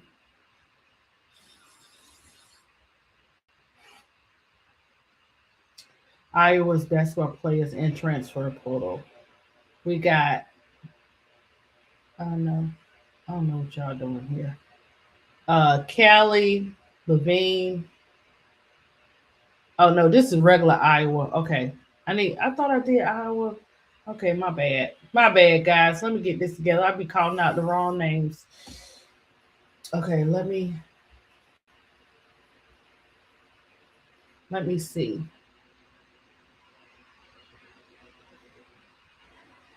I'm trying to see who on the Iowa's team entering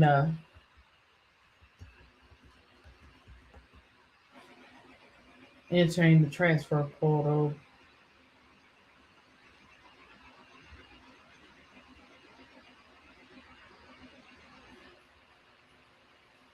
Um, let's see. Uh, okay, so you got for uh for the Cyclones, you have Kenzie Hare, Alicia Williams, Jada Williams, Addie Brown, Freya Jensen, Reagan Wilson, Reese Betty, Lily, and Allie.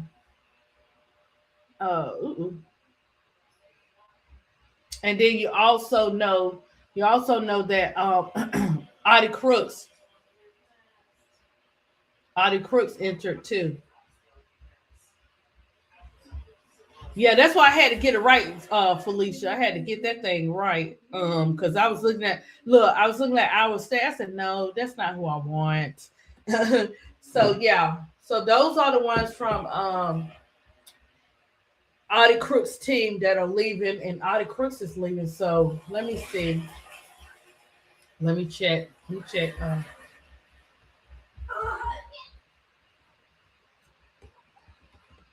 list today. Uh-oh. Let's do today because Audie should be on that list by now.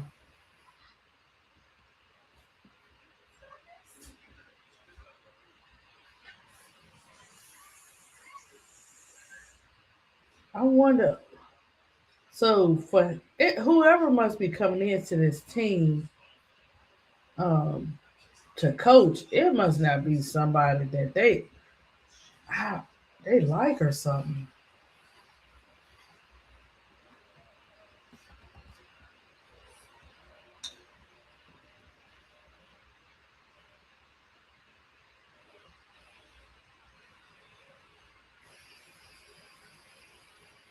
Okay, I'm checking, guys. Hold on.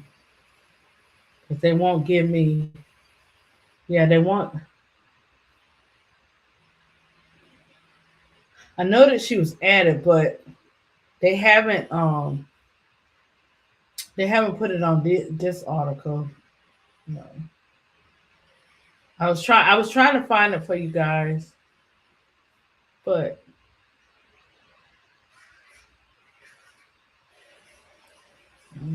it's saying 1 week, 5 days. Yeah. So I guess once she, okay, let's see what we got.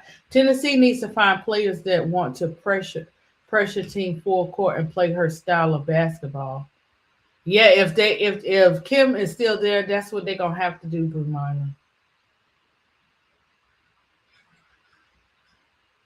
She did. Yeah, I was looking for it and I couldn't find it. So I guess she's not ready to fully talk about it, but I'm surprised that it's not, I can't just pull it up.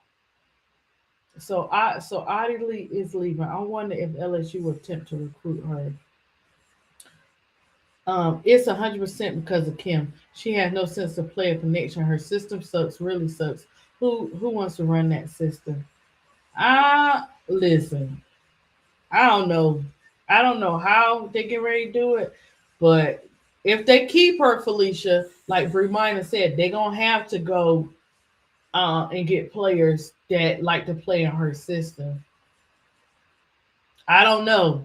You know, some people, some players will be hungry enough and they'll come, and some might be come because they just be like, forget all that. I'm gonna make a difference, and I'm gonna, said I'm gonna figure it out as I go along. We'll see what kind of players they start to recruit, and then we can take it from there. But yeah, that's a whole team rebuild right there. Oh, Jonathan, I just saw it where you said Sophie not in Houston. But yeah, so we're gonna see who else enters the portal.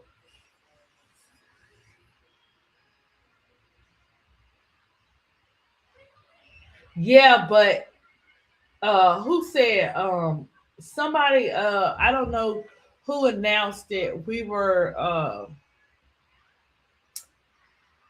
in the chat, and someone said, did they look it up that she announced that she was leaving? So I'll look into more information and see exactly if she's leaving. Um, because when I pull this up, it says um it let me see where it's she's non-committed, non-committal about future. That was a week ago. See that they haven't really posted nothing. Um they haven't really posted anything with Audie just yet. For Audie, even if they're getting a new coach, it's gonna be a big decision for her, like a big decision on what she does, because isn't Audie a senior next year? That's a big decision that has to be made. Like it has to, she got to consider everything, and it can't be rushed. Yeah, they had 2 days, 6 days ago, 4 days ago, but they didn't have anything on it yet. So we'll see about Audie. We'll see about Audie if Audie is going to leave. Guys, I want what's best for Audie Crooks, because I am a fan of Audie Crooks, and I believe if I forgot Danielle's last name. I always compare her to this WNBA player, and I forgot Danielle's last name that Audie reminds me of. And um, it's definitely a hard decision on her because if next year is her senior year, that is gonna be like you gotta it's not a rush decision on your life like that. You know what I'm saying? For the others, yeah, but when you done played there and you going into your senior year, it's different. She probably got a lot of emotions going on right now with that.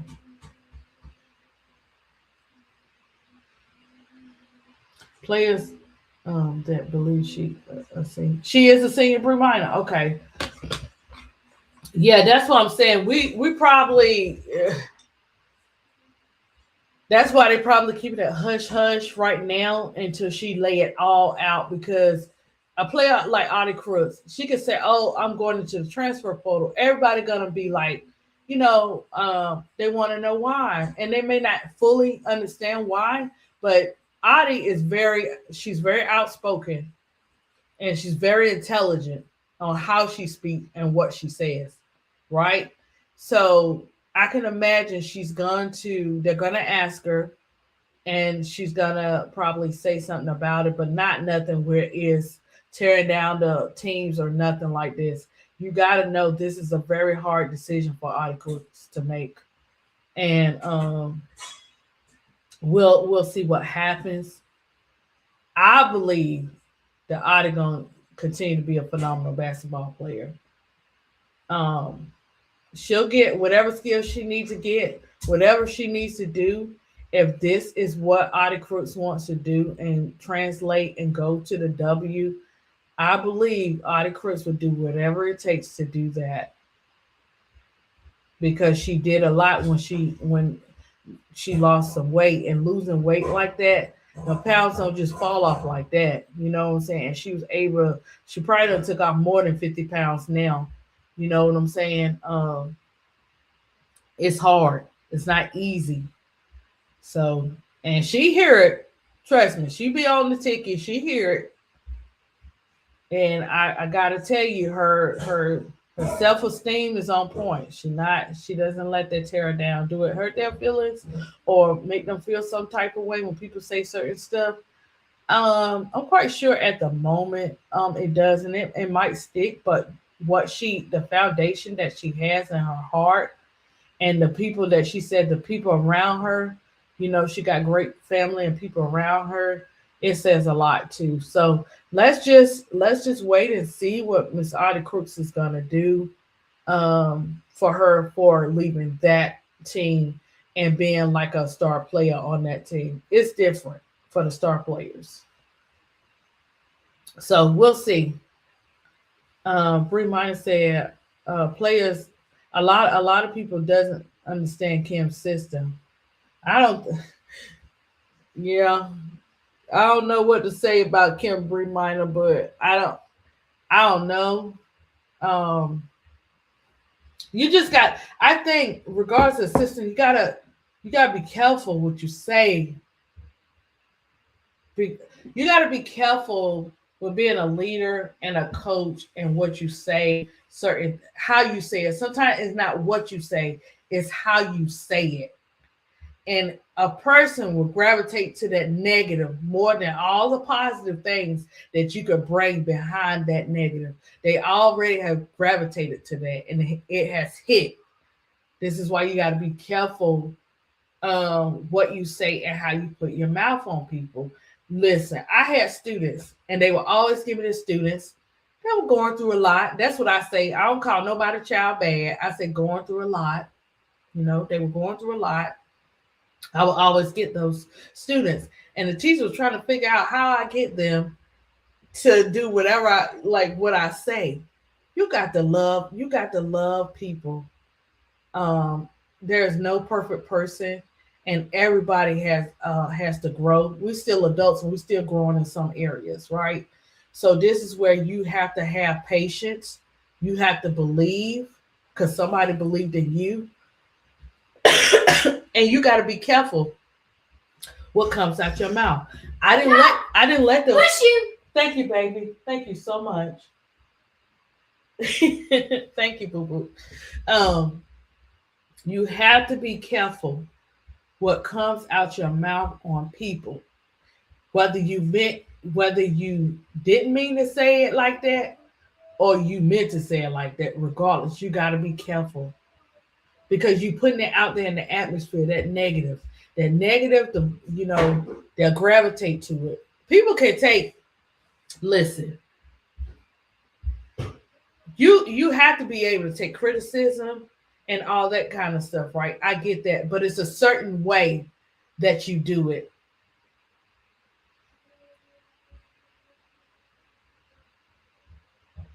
Kim's sister worked in her first year. Please, I don't think it's even about the reminder. I don't even think it's about the. I'm quite sure they can get some players in her style of play. It's the negative that she put out in the atmosphere. Whether it doesn't matter how she said, the point is she said it.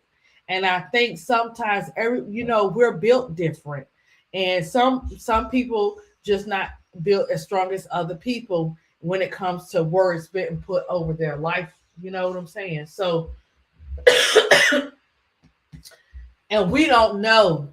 Push you. Thank you, baby. We don't know what happened behind closed doors for these players to leave like that. It's more than just a system to me, but I don't know. You know what I'm saying? I can only keep sorry guys. I can only keep an eye out and see if Kim thank you, baby. See if Kim tells her truth or not, about what's going on. Not everything meant for everybody to know. So we're gonna see how it works out for Tennessee. We'll see what goes down. I don't, wish for no players to have to go through anything like that, and I don't wish for coaches to have to go through stuff as well, and for nobody to lose their job. I'm just saying, like, that's why I said, where do they go from here? And getting players to play in her system, and however she's talking to her players, get them to be able to understand where she's coming from in certain things. But you can't say your team is trash and expect them to play for you like that. That's a mind. That's when you tap into the mental.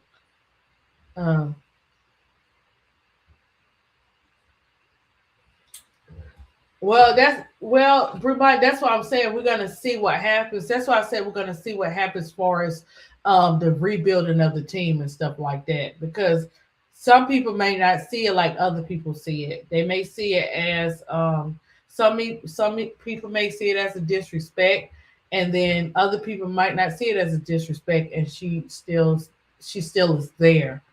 I think that with Kim, I think there's a lot of stuff behind closed doors that she's going through. Or whatever. Maybe. I don't know. We'll just have to see what Kim says from her whenever she speaks. Like, I'm quite sure she'll probably come out and say something, and just take it from there when it comes to Tennessee. Because Pat Summitt, I know we ain't gonna get another Pat Summitt. I get it, right? But we got to do something.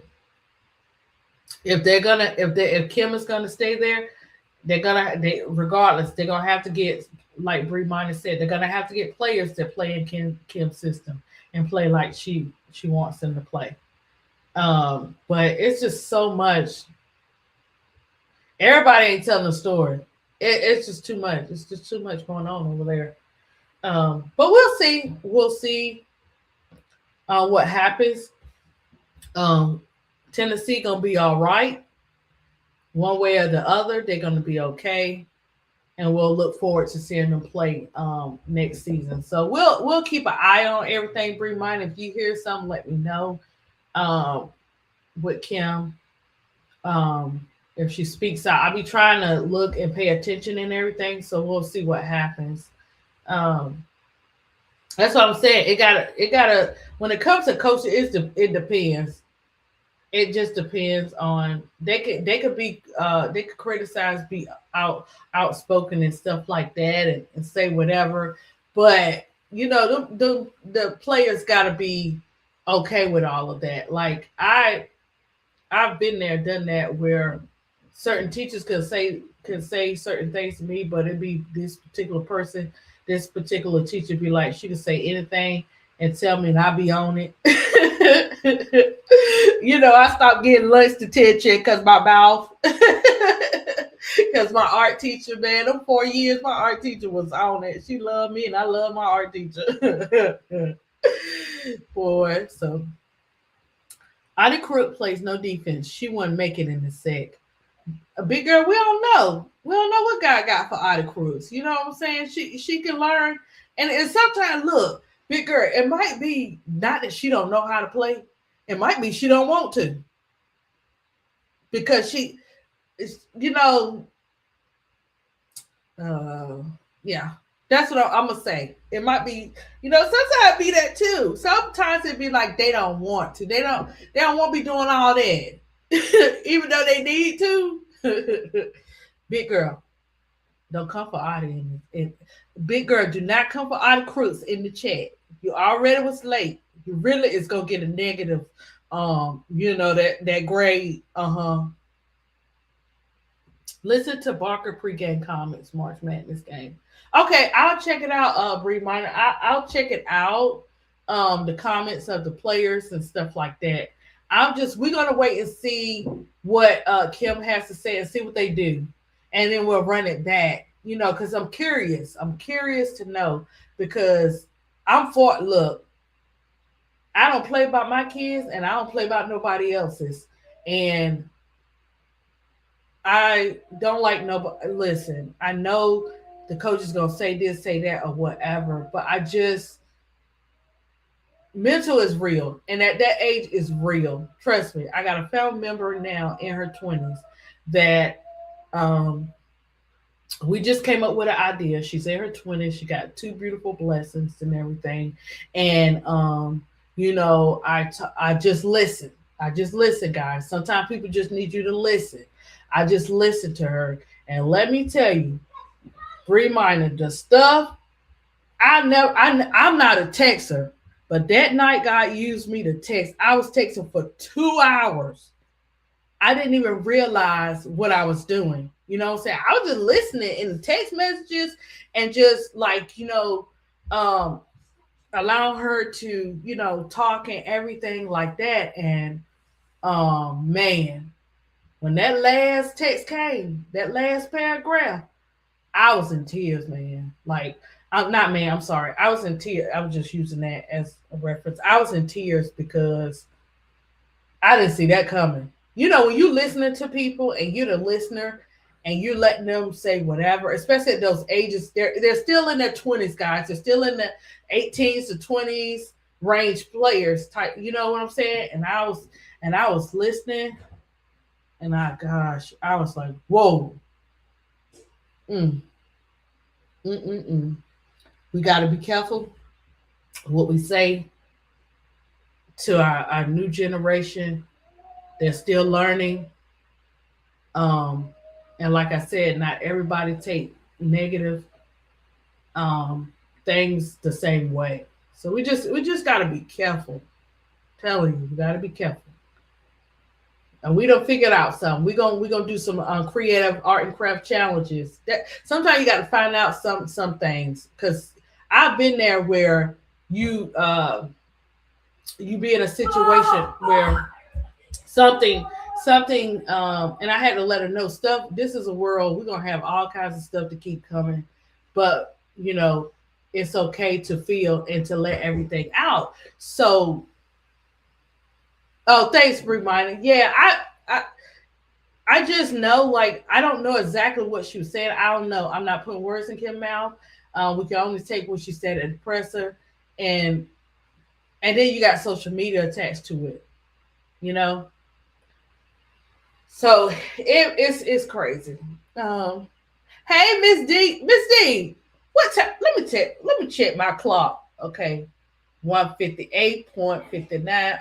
Okay, hours. Okay. Miss D, how are you doing, girl? Happy Wednesday. I haven't been seeing you lately. You feeling all right? Did Mr. Paulin get you? Did Mr. Bill make you mad? I'm just here, Miss D. I'm just here. Because that pollen is eating me and casing up. But yeah, we're gonna see and just continue to pray for our players because they're going to college, they want to play ball, and they don't want to keep switching teams, guys. They don't want to be in, you think they don't want to be in transfer portals over and over again. They don't want to do that. So yeah, reminder. Yeah. Yeah. That's why I be like so passionate on saying kind words. Even to the look, you're gonna have frenemies, enemies. You know what I'm saying? I be choosing words now. I might tell you something on the other side because it's 2 parts of ADP when you done hit that 10. I might say a couple of things, but I'm still gonna be like, God, what can I do to say to this person, regardless of whether you like me or not? What can I say that can make a difference, regardless? Now, some people, they all off the list. They way far away. Cut them off like scissors. Some you got to do like that, but I'm just saying. Yeah, I am. She wins. I'm clocking everybody's late. I had 3 people late, but I just want you guys to know how important Houston Comets is in returning, how important our vets are, how they are still a part of history. And like Sheriff Swoop said, we're not done. It's not done. There is more to come for women's sports and different areas of sports, not just basketball. I want to say congratulations to Tay Townsend, tennis. She did really good. Coco did good too. But she lost her last match, and Naomi lost her last match or whatever. But kudos to them to continue to be in the world of tennis. Kudos to Naomi as she did with her own personal stuff. But I'm so proud of her for the way that she's doing now. And so the tennis world is not coming to play. They are still doing their thing. So we got to look at all sports. We really got to get on our volleyball and stuff too, guys. I love volleyball and gymnastics. Hey, I just love it all. I can play a little tag football or whatever, but that's as close as I can get to. I can play at the basket, but I can shoot my freebies. I know that. But yeah, so thank you guys for showing up today. Thank you, Bree Minor, for Janet. I will do Janet. Who did I have next? I gotta see who I had next, but I'll make sure. And I may do her next. Bree Minor. You like tennis, Bree Minor?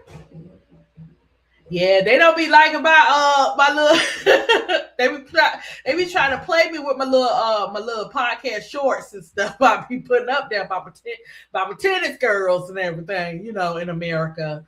But wait for it. Yeah, I like my Coco. What? Coco what? Coco can do no wrong. Her and Naomi can do no wrong. Tay can do no wrong because Tay, despite the odds, is doing her thing. And she also, I would see her after everything with Naomi going on. They was up there doing TikToks and stuff. I just love to see it. You love volleyball too, Bree Minor. My daughter played, but I got to get into checking out, researching the volleyball teams and seeing what's up with that too. But yeah, my daughter played, and that's when I fell in love with volleyball. Volleyball would. I was like, what is this shenanigans she done signed up for? I mean, she was signed up for the volleyball and baseball. I said, oh, okay, girl. Okay, let's see what we gonna do with this. Volleyball. But then I'm like, man, this is tight. My baby was falling on that floor too, in that ball over that net. But she was into it. She's 23 now, but she was into doing that thing, or whatever. But yeah, you'll never know. Tennis, I like to play. Let me tell you guys, I used to pretend with my little dates and everything, and I used to pretend like I'm playing tennis and pool and all this. Couldn't even hit a racket. Couldn't hit the ball to the racket, guys. But I was pretending. How you love a game you can't even play? Not one. You can't even hit the ball. But now, oh no, that's like a workout. The way these ladies train and work out on that tennis court, man, I'll be like, I'll be needing all kinds of breaks. I love you, Audie, though, but for real, I would need some breaks. For real, okay, recently I met one of my favorite volleyball players. That's tight, Bring Minor. Um, I had looked up some players like last year, and I was gonna start doing a Tony. So pretty Tony like volleyball too, and I was gonna look at some players, but I'm gonna have to do my research and do my index cards on the calls of the how you call the volleyball and all that good stuff because I don't want to be messing nothing up with doing volleyball. But yeah, I will go with volleyball players too as well. I know we're starting to get into baseball. I see the Braves game starting and all that kind of stuff. She whiz, we ain't doing no Braves games. It's too hot out there. It's too hot, and Mr. Pollard is not coming to play with 90% of that pollen looking on the car like it's snow. Guys. And my little baby eyes, he ate, but I'm just saying his eyes, and he does not like taking liquid medicines. So what I found out because Kaden wasn't a preemie. Kaden was the biggest twin, so he was 5 pounds. But Kason was 3 pounds and 2 ounces. So with him, because and this was before we found out he had autism, he didn't like taking liquid medicine. So because this is how I found out they had suppository Tylenol because a lot of kids with autism they give them suppository Tylenols. I didn't know that. I also didn't know about the liquid albuterol. They have liquid syrup for albuterol versus putting them on the machine. And so the liquid is better because the heartbeat, like I was saying. And so now I was looking up something for Benadryl for him, for him to take, Claritin, because last time I had to take him to the doctor to get something. And so for him to get somewhere, he don't have to take it from the mouth.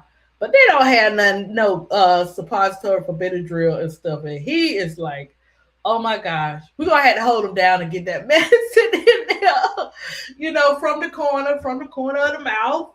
Oh my gosh. But he got to take it, guys, because his little eyes are so puffy. And he keeps saying his nose hurt. And I was like, man, usually if Kay said before, if he said his nose was hurting, I would automatically go to the ER. After everything happened with twins, guys, they knew me. They knew me at the ER. Like, they knew I didn't play, because I never want to second guess. Not that I second guess Caden Bear, but I didn't come to play. And I was like, do I need to take him? Because he was on the apnea monitor too. And I was like, do I need to take him? Then I was like, I'm not going there. We got this. I was like, he's breathing okay. Just his little eyes. That's not stopping him from being Noah's Ark, guys. He in there right now, got his little bowl with his cars in it, playing in the water like Noah's Ark. So yeah, that pollen ain't no joke, Miss D. It's out there to get us, girl. It's out there to get us completely. And ADP be on the road. I be like having to take my son to my oldest son to work, and we be out running errands, whatever the case may be. And you don't even have to be out there, but like for a split second, and it just hits. And I can't take nothing with driving, I have to wait till we shut down and get home. So all through the day, and don't believe in that daytime nothing. Daytime ain't nothing. That'll still put you to sleep. Don't go for that, guys. Don't go for it. But But yeah, it still began you because I remember I was teaching pre-K, right, and my allergies was bothering me so bad. So I was like, I'm gonna take a little kids Benadryl. They said, "Girl, you cannot be driving with the kids Benadryl." I said, "What?" And guys, come to find out the kids Benadryl worked just like the Benadryl, and I was like, "Oh my gosh, I can't even drive. I got to wait." They took care of me though. But they be fooling you on it, talking about non-drowsy. Yeah, right. And all NyQuil do is put you to sleep. NyQuil ain't doing nothing. Nobody can put you to sleep. So we'll deal with Mr. Pollen, but hopefully like it calms down a little bit because sometimes that Claritin stuff don't work. You're gonna have to you wind up having to go get a shot. I know some people that get shots with the pollen when the pollen comes and stuff like that. So you just got to be careful out there.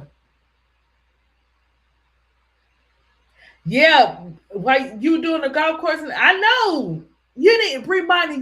You don't even have to be out there that long for that pollen to attack you. Like we friends, we not friends, Mr. Pollen. We are not friends. You coming for me? Why you got to come for me? Why don't you go over there and be friends with your bees? The bees are starting all this pollen anyway.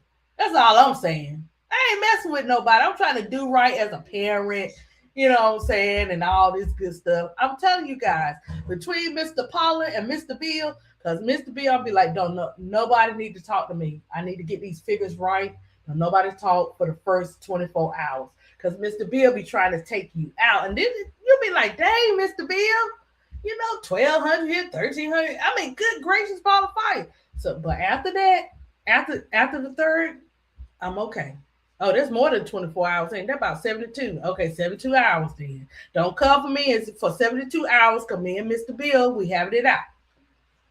So I just look, we just get it either way. We either gonna get Mr. Pollen or we're gonna get Mr. Bill where we got to handle everything. I get my grandson is the same way. My daughter finally took him to a specialist and they did an allergy test to see what he was allergic to, trees and grass. He's now taking shots once he's done. I'm telling you, Felicia, sometimes it'd be like that serious for you to you have to get a shot. That pollen ain't no joke. I'm telling you guys, it's on the car like snow. That's how bad it is here. You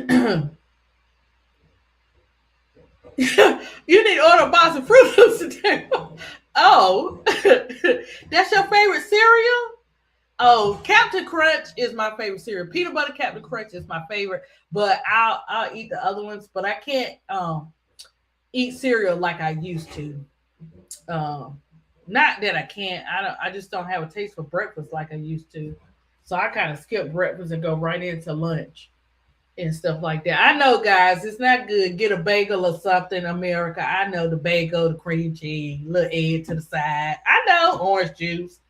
I know, but I can't. Okay, I just can't.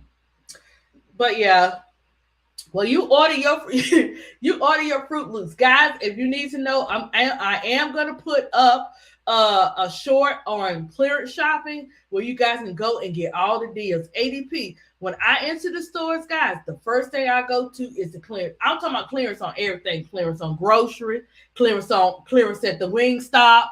Everywhere, guys, I am clearance. And my cousins, they're upstate, and they be like, how you get all these deals? I don't know. I must just got an eye for it. Clearance on shoes. We got like a discount Dick's Sporting Goods here.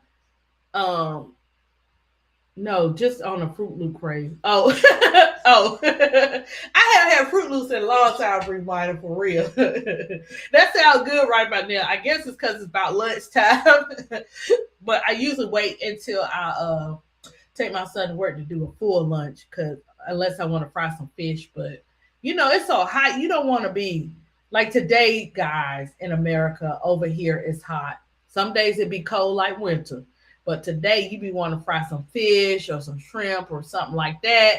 But Sundays you got to take days off, okay?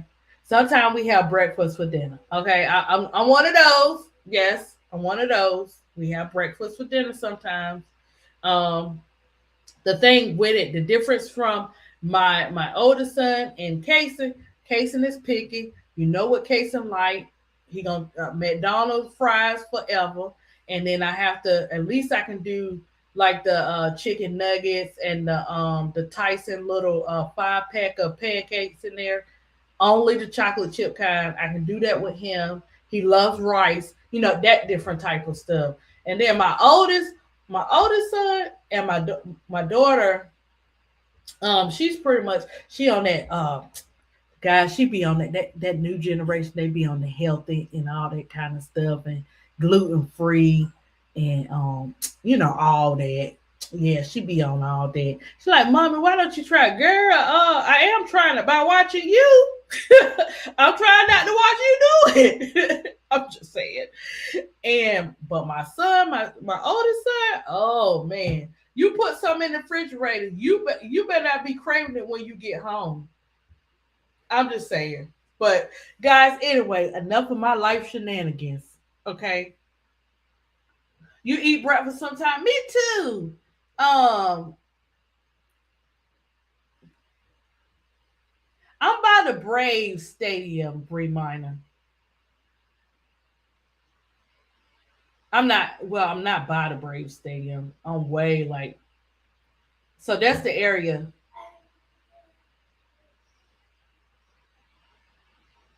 That's a clue.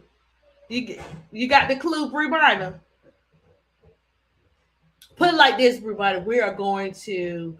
I told She Wiz I want to go see the game, the Dream against Anissa, and the Dream against Angel. They only play the Dream one time in September, and then when the Dream plays Anissa, if Anissa is going to be here, I want to be at that game because I can see Angel and Camilla, and hopefully, I don't know who we getting, so I ain't even gonna get say anything until we figure out where we're going with that in this draft. And then they play. I gotta see when they play Connecticut. No, Bree Mine, I'm not in Houston.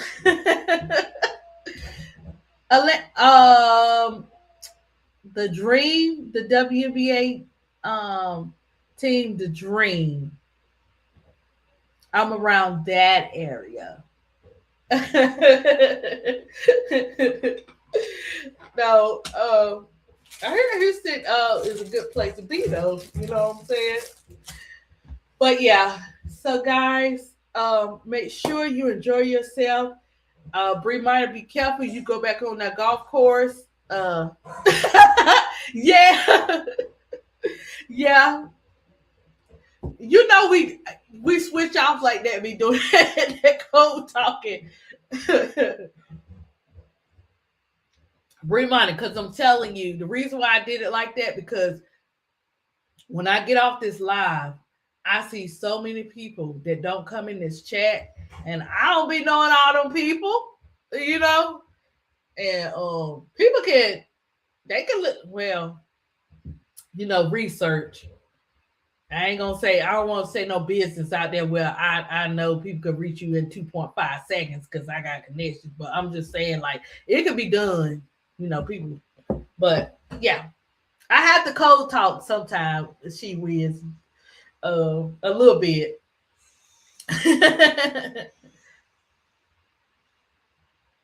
Oh, you was what? Steph is doing something. Bree Minor. Did you hear about that? He do it every year, if I'm not mistaken. Steph Curry with golf. I'm gonna have to check into it. I saw it and I was like, yeah, he do be doing that. I know he do be messing with golf and stuff too. But he got something. He got something coming up.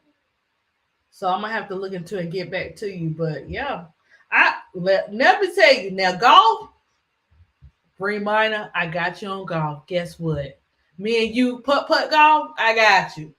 On that on the actual golf field, no, I ain't got you. But we can do putt. Guys, listen. Have a great day. I hope I made you smile. I hope I made somebody laugh in the chat. we're gonna see when the Houston Comets we're gonna see who's gonna be on that team when it do come. We're gonna continue to follow all the leads in the W because more history is going to be repeated, and it's gonna be a victory in different sports. Also, guys, just be careful out there with the pollen and everything. Make sure you wear your seatbelts in America. And let me see what else.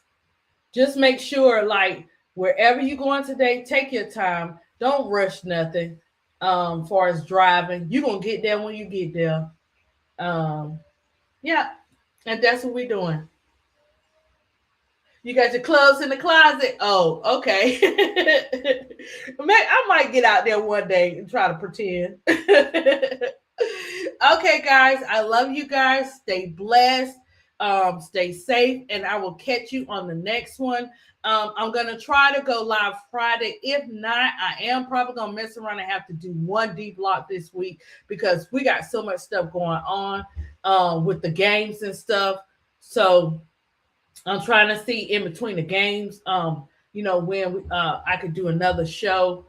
But I have to prepare myself for Friday for these tournaments and for this draft or whatever. So we'll see what happens, guys. I will catch you in the other chats on Friday, and I will post and let you guys know when I go live again. If I go on Friday, I don't know about tomorrow. We'll see. We'll see, guys. But I will keep you posted. Okay. All right. Have a great day.